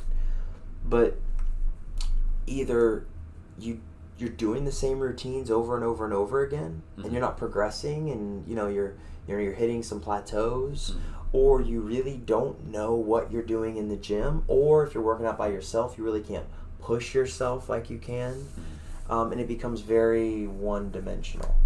So that's kind of what we've tried to do, is take the guesswork out, and we provide systematic type programming, strength days Monday, Wednesday, Friday, more cardio and conditioning on Tuesdays and Thursdays. We work on balance, we work on core strength, we work on plyometrics, stability, strength, maximal strength, power, speed, agility, quickness, like all proprioception, like all of these things combined rolled into these workouts. And typically, unless you really know what you're doing in a gym, or you hire a personal trainer, you're probably not going to get the same demand on the body, which ultimately is going to result in either you getting frustrated and leaving, or some other version of you stopping before you really need to. So that's why I believe our clients, that with the community, is one of the reasons why I feel like we've had the success. And even over the last 3 years, adding that nutrition piece to the puzzle, I think has really opened things up. Because, this is what I tell my clients, Jason, is calories are like money, okay? And in terms of weight loss, if you are eating more calories than your body is burning, you're going to gain weight. Right. So that means if you are burning 10,000 calories a day, but you're eating 11,000, you're still going to gain weight. Right. Okay? And that's hard sometimes when we bust our butt in the gym 5 days a week, but we bust it just as hard in the bar or restaurants or doing all this crazy stuff on the weekends, and we end up in either breaking even or a net surplus in our calorie intake for the week. That's where a lot of frustration comes into play. So I think the nutrition program has really, really helped us to take the guesswork out. There's a lot of information out. Simplify the process, create something that's individualized and sustainable, and then show people how to apply that around their family, their kids, their work environment, their holidays, their vacations, and empower people and say, listen, you can literally live. It's called the Live State of Mind podcast. That's the idea. It's like, it's not just about looking amazing. I have a client, I'm not going to name her name, but I think she's 63 years old, and she had been doing boot camp here for a while, and she came in and went through the nutrition program. She was doing boot camp 4 to 5 times a week. Went through the nutrition program. She improved her overall weight and body composition by now she's 63, and she was in pretty decent shape, by 15 pounds and 5% or 6%, right? Wow. She looks amazing, but you know what's more important than that?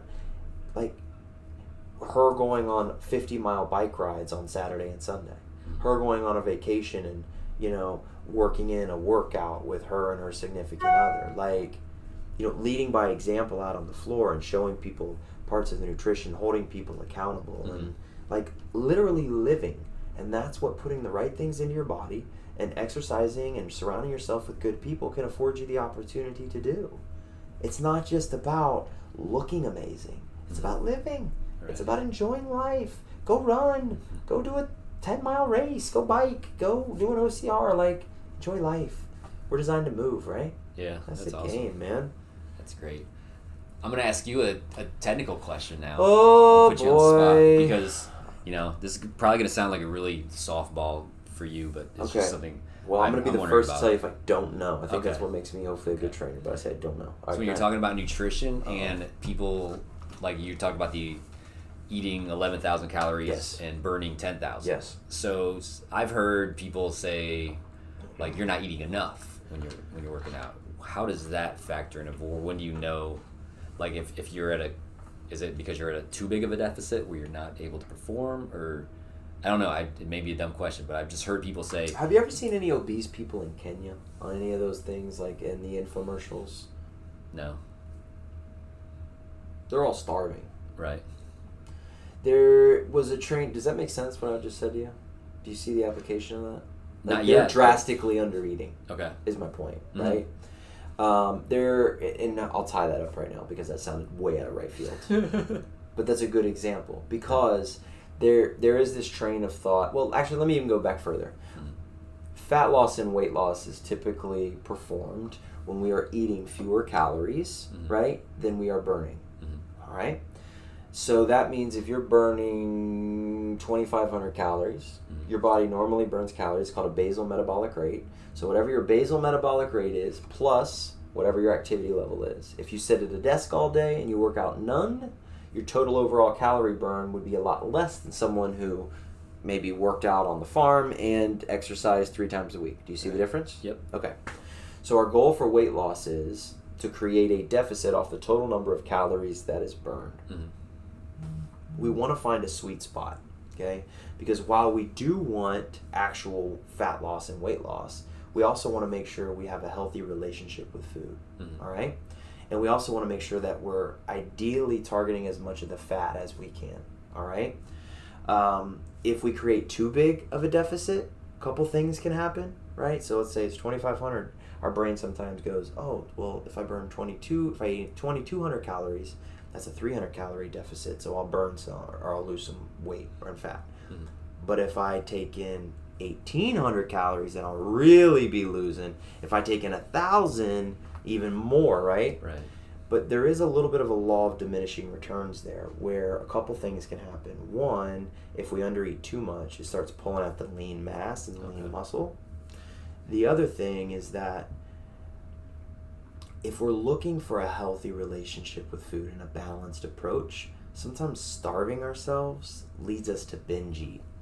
Right? In which case, sometimes that will take our calories back up higher than we want it to go, or just cause us to have an unhealthy relationship with food. So it's two parts. I think what you're ultimately asking, though, is can undereating affect your metabolism and cause you not to lose weight? Is that right? Yeah. Is that what you were asking? Yeah, because I've just heard when people say you need to eat more, like to people, just is that what's happening? Like, yeah. It can, but a lot of times it can affect your overall metabolic rate, right? If you're in a calorie deficit, you will lose fat and you will lose weight, okay? But to say that if you undereat too much, you won't lose weight, there's some research that shows that's not entirely true, Right. okay? And that's the analogy of the people who are starving. Are they usually huge, right? Or are they usually relatively skinny? Here's the deal, though. What we found is that if we have a balanced approach, right, we definitely need a deficit because every diet works. Did you know that? If you're following it right? There you go. Okay. If your adherence is where it is. Okay. So every diet typically works because they're all rooted in one thing. A calorie deficit. You cannot be eating more calories than you're burning and lose weight.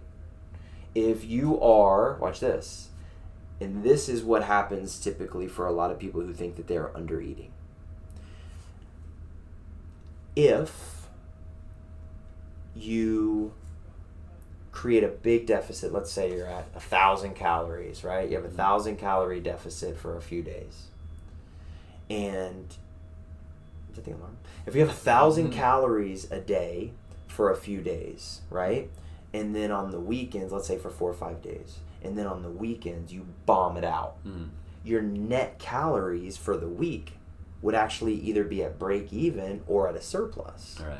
The other thing is that typically if I have a client who is saying, I think my problem is I just don't eat enough. When we go to actually, one of the biggest steps that I have a client do is start to log and keep track of everything that they're eating. And when that happens, it starts to open their eyes as to how much they're actually consuming. Right. And when you can start fine-tuning the amount of calories and then where those calories are coming from, a lot of clients see that, especially over a week period, they're actually either breaking even or more in a surplus than they thought. Because they go in these big, long stretches where they don't eat anything, and then inevitably they end up binge eating. And that's an unhealthy relationship with food. So I think it can, some of the research that I've seen, it can slow down your metabolic rate, but ultimately if you're in a deficit, you're in a deficit. The real question is this, is if you're burning 2,000 and you're only taking in 1,000, how long can you do it? Right. Before you end up overeating or throwing in the towel, or it becomes unhealthy, or you have, like, it literally starts to affect you emotionally or energy wise. So there's a lot of factors. When we built our nutrition program, and it's not the end all be all, but it is a great source of information, but it is two parts. It's one part effectiveness, and it's the other part sustainability. So it's not just does it work, but is it something that I can do in the long term? Did that make sense? Oh, yeah. It answered your question? Yeah, thank you. The sweet spot, Jason, and I think this will help hopefully a lot of people, the sweet spot is to find a deficit off of what you're burning, right? And don't make it so extreme that you feel awful all the time, and that you're able to retain as much lean mass as possible. You want to keep the muscle, right? Yeah. You just want to burn the fat. And you want to be happy, you want to have energy, you want to perform at a high level. So And then if you're also running races, you want to make sure to take that into account. Mm-hmm. Did that get too technical? No, that's all. I hope, was it practical? Yeah. Okay. I think. I hope I didn't feel like it was all over the place. I mean, we'll see what everybody else thinks about it. But no. So I think the big thing I'm taking away from that is just kind of like with training and everything is just the best thing is just be patient and not look for the quick fix. If you're looking for, I'm going to starve myself because I'm going to have less calories taking in, then it's not a good thing. Just like if you're like, man, I've been going to the gym for like 3 days and I'm not ripped yet. This is stupid. It's not working for me. Well, yes, you're exactly right. I will tell you this too. If you're one of those people listening that go, man, I feel like I'm under eating and I'm not losing weight, what's the deal? First off, if you, well, I'll leave that for last. Start logging your food. Go to MyFitnessPal, find another app, be as honest as possible with what you're putting into your body, and then look at it over a week or 2 weeks and start to look at, how many calories am I actually taking in? Be completely honest. I mean, they have the app now where you can scan it, and you'll see how much you either are under eating or overeating, okay? The other thing, we have this in-body analysis tool over here, and it's an assessment tool that you can actually get on, and it helps us to determine what your resting metabolic rate is. That is how many calories your body is burning at rest. Nice. So if you're doing nothing, if Jason Williams in this amazing day wakes up and just watches Gossip Girl all day, laying in bed, doing nothing, right? Have you been watching me? What is How many calories would he burn? Mm-hmm. That's RMR. That's resting metabolic rate, and everyone has one. So a machine like that can help you determine what your RMR is. And after you're logging your food, you're able to see what your total calorie intake is. Find a coach. You can probably find some calculators or something online. And one thing that's helped us too, after we find out the amount of calories that a client should be taking in, is determining then where those calories should be coming from. And this is a big deal too, when you're talking about being the healthiest as possible, or making sure that our metabolism is where it needs to be. Because if I told you, Jason, to eat 1,700 calories, and you went and you had 3/4 of a bloomin' onion at Outback, that may be 1,700, but is that meal one time a day conducive to weight loss? No. Are you in a deficit? Yeah. But do you see what I'm saying? Oh, yeah. How long would that take you to lose weight? Right. All of that saturated fat, all of that garbage in your system. So, finding out also where those calories need to be coming from. Protein is a big source. It's a great tool for weight loss, honestly, and that sounds backwards because you think about it in terms of building muscle, but it's a really, really good calorie. It's an amino acid. It's used to repair and rebuild, and it's good because it also helps to regulate blood sugar and it helps to keep you fuller longer. So protein, fats, and carbs, make sure that your levels are where they need to be for your specific body type, and that's how we help clients do it in the long term. So find out how much you should be eating, start logging your food, and then start working with a coach to determine where those calories need to be coming from. And in the long term, you said be patient, and that is so important because that's where our expectations, and that's where a coach comes in. That's one of the jobs, is saying, you have a client that comes in, I want to lose 50 pounds. I got to get into this dress by next week. Can you help me? It's like, that is like 8 sizes. So it's to kind of help to make sure that our expectations are where they need to be. And, that goes a long way. But being patient is really, really vital in nutrition. What are your thoughts on the scale? Some people are like, don't get on the scale. Some people are like, it's okay. I think like nutrition, it's individualized. And it's about, is there anything wrong with the scale? I don't know, that's what I'm asking you. Point being is it's just a piece of equipment. Right. Is there anything wrong with alcohol? Not at all. It's just no. That's good. He said no. We just cracked a beer for those that are listening. No, I'm kidding. Point is, I really believe that it's more about our relationship with these things. And it's about, do we have a healthy relationship or an unhealthy relationship?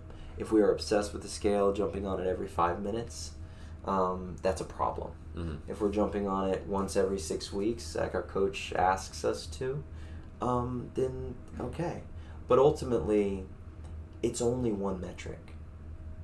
And I think if your goal is to lose weight, one of the things that will help you be patient, and one of the things that will help you with frustration, would be to also look at other metrics. How do you feel? How are you performing? How do your clothes fit? How does how many comments has your husband given you? Like, you know, how are you eating? Like, what is the actual effort that you're putting in? Can you measure it? And when you look at all of that, and then circumference measurements, right? Like, how many inches have we lost? Then you start to see that the scale isn't everything. It's just one metric with it. Right. But it can be obsessive for some people, sure. Yeah, not to sound obsessive, but this maybe dates me. I had the Wii Fit back years ago. Sure. When I was younger. So I weighed myself every morning at the same time around for a full year. And the reason, don't laugh at me, was I wanted to create a scatter plot of my weight for work, because I know it went for a full year when you look at the screen.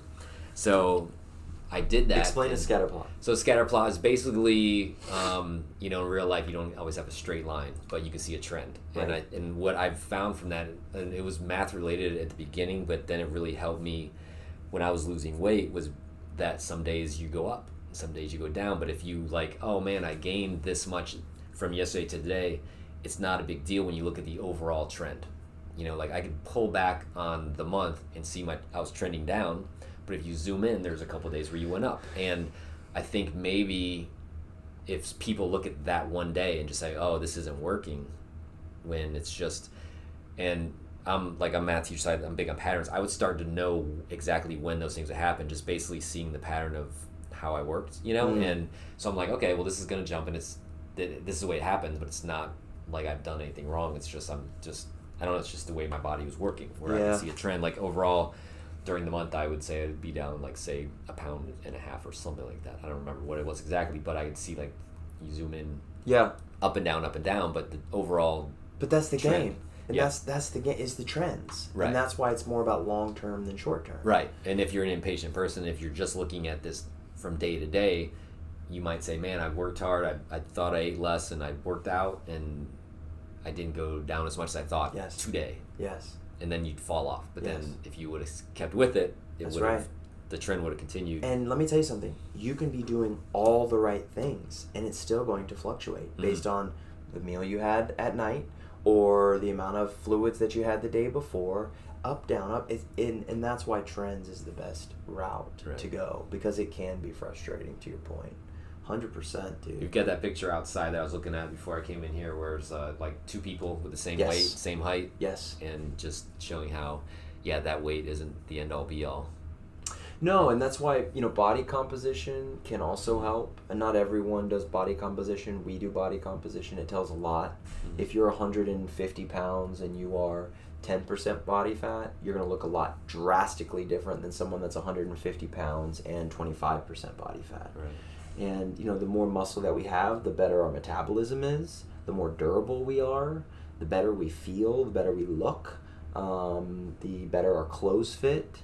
And so when we think about weight loss, we want to try and, especially as we get older, man, like, you want to retain as much muscle as possible. So that's the other reason why you don't want to create some massive deficit, you know what I mean? Like, you want to keep the good and just burn the fat. So to find a long-term sustainable option that, and there are some diets for some people that are, if you have someone that is going for bariatric surgery or something like along those lines, they will prescribe them possibly a 500, they call it a VLCD, a very low calorie diet. And it's usually a doctor that is prescribing it, and he's trying to lose a lot of weight really fast because there's a major health risk. But it's a short-term thing. All right. It's not those get rich quick or lose a bunch of weight quick. Unfortunately, it doesn't turn out the best for most people. And when they hear it, it's like, wait a second, like, I can lose all this really fast, but you're going to end up gaining it back. So to my point earlier, and I hope I answered your question properly, but find a reasonable deficit. And if you don't know how to do that, get with a coach. Find a reasonable deficit, something that allows you to continue to eat and fuel your body with the proper nutrients. Stay away from the processed carbs. If you want to lose weight, 2020, here it is. Get your protein up, right? Make sure your carbs are coming from the right place. Get some good healthy fats in your diet. Make sure you're in a calorie deficit. Move 3 times a week and drink a bunch of water. There you have it. And then find some good people to surround yourself with that that empower you. Mm-hmm. And you'll see some major changes. And those are the types of things that we do here. But just enjoy, that was the other thing, Jason. If you can enjoy the process, how much easier it is and how much your chances of having long-term success are, because you're engaged, like you're invested. It's not, here we go again, like, I hate this. Find something to be grateful for. Like find something. And that's why performance stuff is so fun, because if you have a race that you're training for, you're not thinking about it in terms of the gym. Like, you have this deadline, working towards the race, so I'm going to train all the way up to it. Great. What's the next deadline? Great. What's the next deadline? All the while, you're in the greatest shape of your life. Right. I think that's when I first started racing, I raced a lot because I found when I didn't have a race that weekend was the time when I would be falling off or not holding myself accountable as much. But yeah, now I've come to a point where I don't need the race, but it was like my thing in the beginning was like, all right, well, I'm going to sign up for a race because then I have to stay on track. Yeah. So I guess you just got to find what works for you. But you enjoy it, right? Oh, yeah. And then look how much healthier are you now that you found something that you enjoy, that because of that sport, you come out, you surround yourself with good people, and you are constantly challenging yourself. Yeah. How much healthier are you? A lot. I remember the point at which I started, like, when I started thinking about the race, I'd weighed myself when I was 198 or something like that, and then I didn't want to see that too in front of the starting, so I didn't weigh myself. You were 198? Yeah. No, you weren't. Yeah, and I was, I didn't want to see the 2 in front of it, so I started. You sound like two hens in here talking about. I know. Tell me more about how much better I look now. But yeah, I didn't want to see the 2 in front of it, so I worked out and I exercised and I stayed away from the scale until I knew for sure that I at least lost a couple pounds. Because I didn't want, like if I saw the 2, like the 200 something, I would have freaked out. So so lost about 50 pounds. So just trying to maintain to keep that off. But you didn't do it to lose weight, did you? Did you get into OCR to lose weight? I didn't get into OCR lose weight, but I started like when I ran the 5K, and the big thing was like, I need to start doing something. Like I didn't realize, like I said, I was always like the skinny person growing up. Sure. And I didn't realize that I was as big as I was, and then you just kind of also you justify it in your own head, like people get older, they get bigger, and they just it happens. But I started trying to lose weight, and you do the same thing people go through. It's like, all right, like how can I do this quickly? Right. What's going to work? And what doesn't work, you get on something, you fall off it.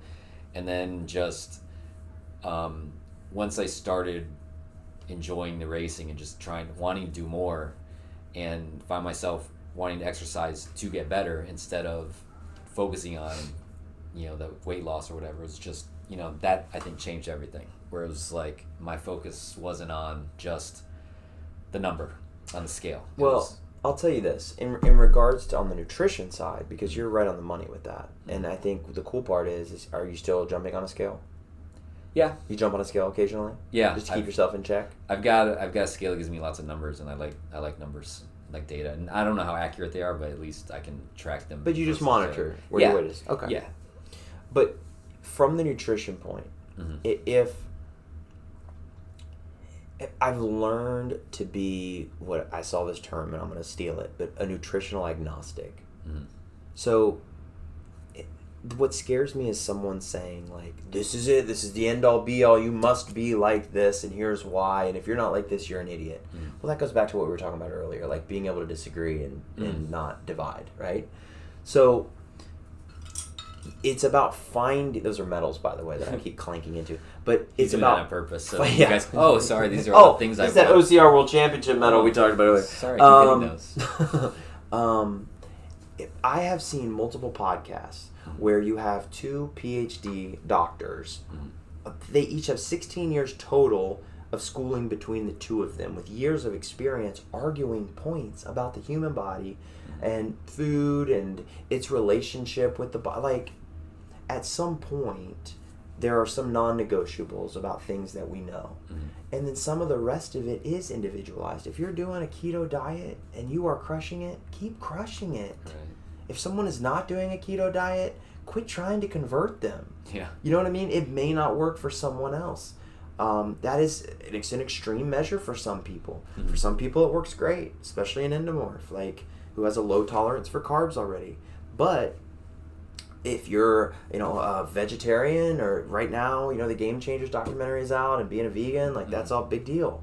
If that's working for you, that's awesome. If you're super healthy, that's great. You can encourage, you can share, but it's very individualized because it's not a one-size-fits-all with nutrition. And I think what scares me is the people that say, this is it, right? This is the way, end-all, be-all, like, if you're not doing it. Because, I don't know if you know this, but there's a lot of trends, and there's a lot of fads in the fitness industry. They come and go. You know what I mean? They come and go. Yeah. So You said earlier, you said all diets work. And I think the big thing that I've at least come to terms with is, you can try something, but if it's not something sustainable, like if you were a person that your non-negotiable is I need to eat meat, then obviously you're not going to go vegan. But same token, if you're like, I need my rice and I need my pasta, then keto would be for you. But it's like, you can look at, okay, what can I sustain for a long period of time? And that's what I had to come to terms with. That's it right there. That's it right there.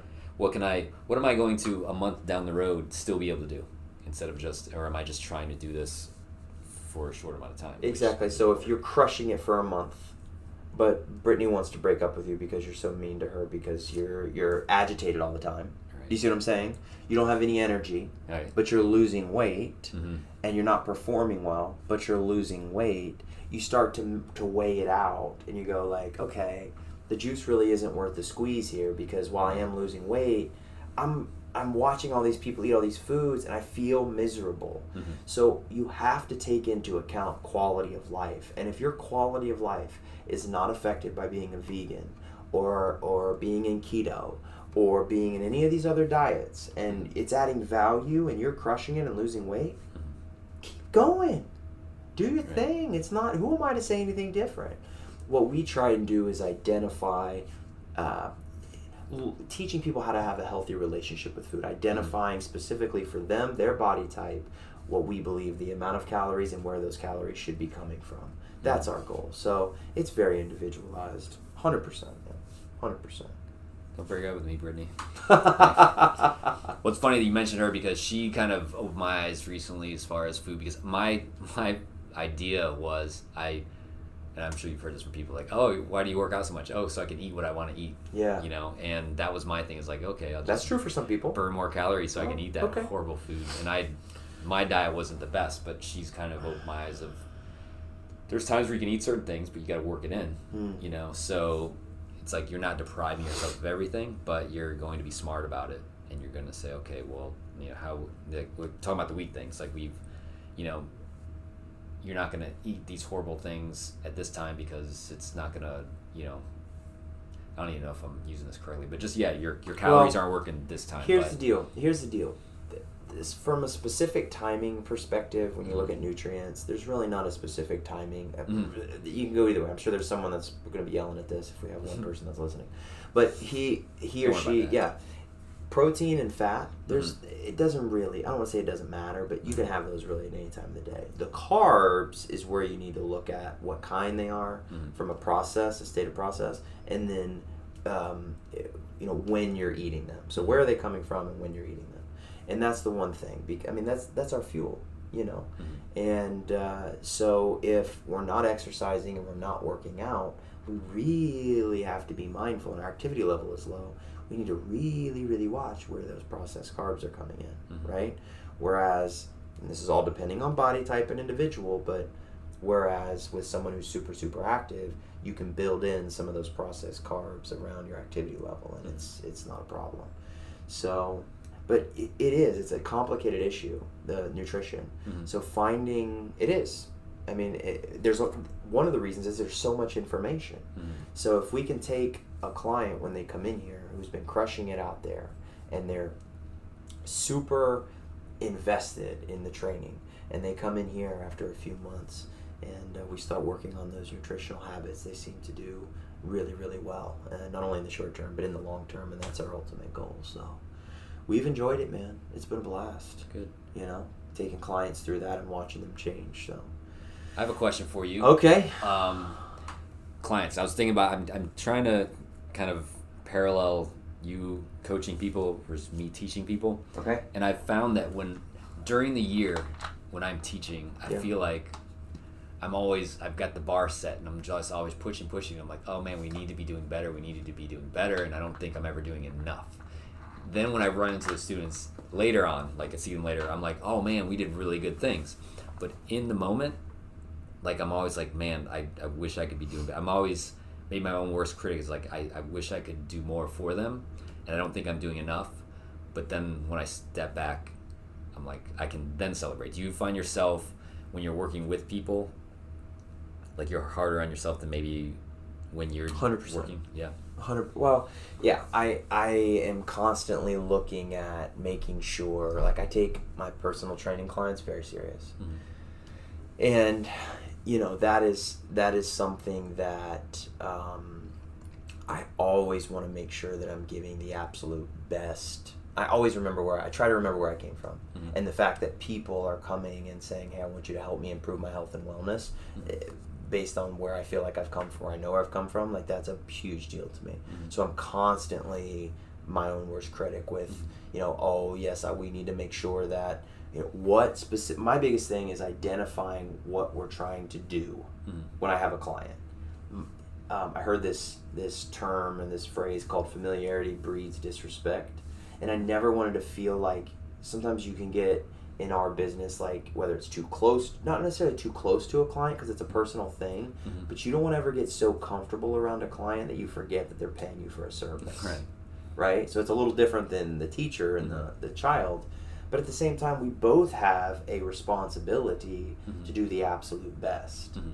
On my side, I kind of feel like, number one, I do my best when I'm helping a client sit down, identify what they want. I not force them, but really try and prod them a little bit to find out what they want to accomplish. And then try and work on accomplishing that. And if we fall short, identify where we fell short, what I can do better, what we need to change.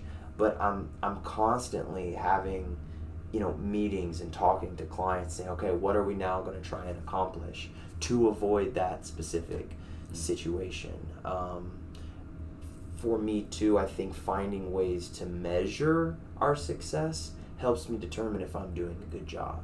So if I feel like I am with a nutrition client and I could have done better in my last session, but they come in and they're down 15 pounds or 20 pounds and they're enjoying it and they're looking at me, then I know that it's just like a me thing, And then there are other times where I feel like we're crushing it right now, and you have a client that's like, hey, I wonder if we could change this, this, and this. So I think it's a very fluid situation. But I don't know if that will change, and I think we should always be striving to do better. And I think that's what makes you good at your job, and I think, I assume, and I think that is a characteristic that should be found in anyone doing what we're doing, which is, are we cutting edge? Are we making sure that we're meeting the client's needs, offering the highest level of service possible? Our programming is on point. It makes sense. There's a why to everything that we're prescribing. It's not random. It's not a big, we got a bucket of exercises up on the shelf. Let's reach in there. What are we doing today for, gym? Here's what we're doing for gym. It's specific to the client's needs. And, I think the longer I do this too, the more it becomes about coaching and not just being a personal trainer prescribing exercises. And that's been fun because I get to sit and talk to a client, and sometimes it feels like therapy. I'll be honest. Sometimes it feels like therapy, and that's cool too. I'm cool with that. But I don't know. Do you feel like there's a way that you can measure your success with your students? That's hard to say, because the big thing, like with testing, and they're always about like, the student's a level this or level that, and you're like, they shouldn't just be judged on this one test. What about like parent reviews or something? Like, or you have a good relationship with parents, like, where they're like, I bet they do, right? Sometimes. I mean, it's like with anything, you don't always hear from them unless something's wrong. So then it can kind of like, oh man, I had these two parents that were upset with me, but then you're like, oh, but the other 198 were fine, So, but I think it's more or less just just seeing that the kids are doing better, and you don't always get that. Like I was a person that never went back to my teachers and visit them and say thanks or anything like that. So you don't look for it, but every once in a while when you just see somebody and they're appreciative of it, or they, like I have some friends that teach high school, so when my kids get to them and they're like, I can tell whose students are yours because they got it. Yeah. That's probably the best thing I can hear, and I tell them, like, you might not like me or feel that I'm too tough on you, but it's going to come in handy later on down the line. I'm not just teaching you this year. I'm trying to teach you to be a better student. Yes. A mathematical thinker, so that you can use this later. It's not just going to help you this year. It's going to help you later. And that's the struggle. It's like that, convincing them that this is going to work. And once they get it, it's great. Do you get students that come back to you afterwards and thank you for what you're doing? Like sometimes, yeah. And not so much now because all the schools are like locked down, because you need certain levels of everything to get into the building, whereas they used to be able to just wander in. But I once in a while I'll see a kid just out in public, and I'm like yesterday I went to go pick up my contacts, and there was a student there, and I wasn't sure. I don't know why. I just were like, what do they think of me? Like you pushed me too hard or something, and then just you just said hi and thanks for what I did. And I was like, I wasn't expecting a thanks or anything, but I was like, that's cool, because it made a difference for her. So that was really awesome. Okay, I'm going to run off a couple questions here. You ready? Okay. This is how we're going to close. All Here we right. go. Favorite obstacle ever? Any race, anything you've ever done. Favorite obstacle Ever. First thing that comes to mind is the platinum rig, Platinum rig. because it's basically a big metal frame where there's a series of things you have to swing on, like climb up. Just you got to get from one end to the other, hit the bell. And I think it's just That was an old school Battle Frog Yeah. rig, by the way. and just more and more races are doing rigs, and I like them just because they're different. They change up, and you have to really think. The Battle Frog rigs are probably my favorite because they were designed in a way that I remember being stuck. They were designed by OCR athletes. I Yeah. think that's one of the reasons. Adam Washburn made some Yeah. nasty rigs I think in Tampa one year. The genius behind them was that, like, I'm more of a swinger. I swing back and forth and use momentum. You are a swinger, Yeah. aren't you? Yeah, well. Different On- podcast. Yeah. Different podcast. Okay. But, like, I'm not, like, the brute strength person. Sure. So I remember being stuck at a rig, and there was a part where these guys that were brute strength, they could get through part of it, and I was always stuck in that part. But Yeah. then towards the end, the part that would have been easy for me, that's where they would lose it. And it was great that you needed to really be able to do all things on those. So it was a matter of just trying to I like the trying to figure it out part of, getting through there, messing up, or even not messing up, but just saying I have to attack this a certain way, and there's so many different ways to do it, and just finding the way that's going to be working for you. Battle Frog rig. Okay. What's the next upcoming race that you're looking forward to doing?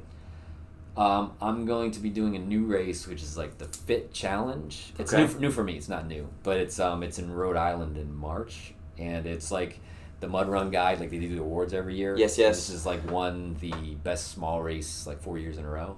And they've just got some unique obstacles, and it's cool terrain. So it's just trying to try some different ones that I haven't done yet. Okay. And- Here's an important question I think a lot of people want to know, Jason. Okay. A lot of people want to know where you get the cheapest airfare from so that you can continue to fly week in and week out. I usually go with the cheap airlines. Like Spirit is my favorite. Are you People riding in laugh the about it. cargo hold, or are No. you riding on the wing? So the big knock on these airlines is they nickel and dime you. Yes. So if you're going for a weekend trip, you don't worry about that because You're getting some inside info right now on Yeah. traveling cheap. Let's go, Jay. So I carry a backpack. So Okay. that's all you like. Got all your stuff in it? Yep, they're gonna charge you for bags. If you are a heavy packer. So that's the thing where it's like I don't like flying them because they're gonna charge me for everything. Okay, so if you're just going for the weekend and you can buying a backpack, then you're good to go. So I remember getting like once I was like, I'm going to Maryland for Savage. Why? Because I got a $48 round trip ticket through Spirit, and that's so that's what we're gonna do. So I think that's the big thing. Going in and finding ahead of time, like I have a spreadsheet, and just going online and looking at flights like throughout the like. All right, here's all the places I want to go and the dates I want to go, and let's see if there's any deals. So you just kind of, you don't want to wait till the last minute, obviously, because then it's going to be more expensive. And just be more open. Like, sometimes it's the flights that dictate where I go, as opposed to, I want to go here, let's find the flight. So.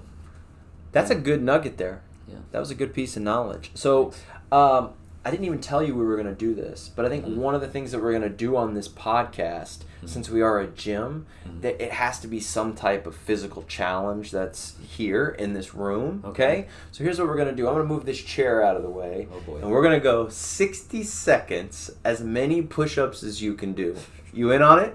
I went to the gym last night, so we're going to run it. Are you ready? All right. All right, here we go. All right, I'm going to count them off. I know you can't see this. Oh, man. I know you can't see this, so. I'm sore. Here we go. All right, Jason, let me get a clock out. Yeah, good. Let me get my watch. What's your over-under on what I can do? 60, chest all the way to the ground. Am I lifting my hands up? No, you don't have to do that, right? Because I will. But 60, all the way to the ground, chest to the ground, no knees. Yeah. Okay. You're saying 60? No, 60 seconds. Okay. All the way to the ground, no knees, right? Yeah, right. Just setting some parameters here. Okay.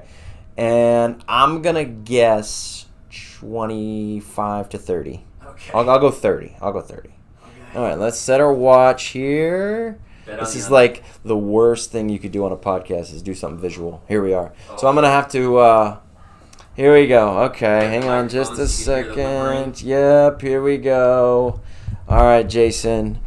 In 3, 2, 1. Let's go. Count them out. 1, 2, 3. There we go. 6, 7. Count them out, Jason. 9, 10, 11, 12. Come on, Jason. 13, 14. He's in deep. Here we go. 16, We're 20 seconds in, Jason. That's it. Yes. Come on. 19, Come on. 20, 21, 22, 23. Slowing down. Come on. Come on. There's 30 seconds. We're halfway there. Come on. 25, 26, Show me something. 27, 28. Here we go. Here we go. Here we 29, go. 30. You said 30, right? Keep going. I said 30. There you go. 45 seconds. All right. You got 15. 31, 32, 33, 34, 35. Here we go. We got a 5-second countdown. 36, 4, 3, 2, 38. done. Barely 38. 38 push-ups. It's going on the board. Each guest that we have will take the push-up challenge. So What was that, 38 you said? It was, Set the bar. 63. 38 push-ups, 60 seconds.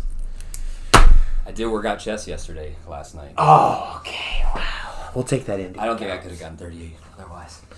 Jason, it's been an absolute pleasure today, dude. Appreciate you coming down and kicking this thing off on our inaugural podcast. Thought it went well, right? Yeah, it was a pleasure for me until about 2 minutes ago.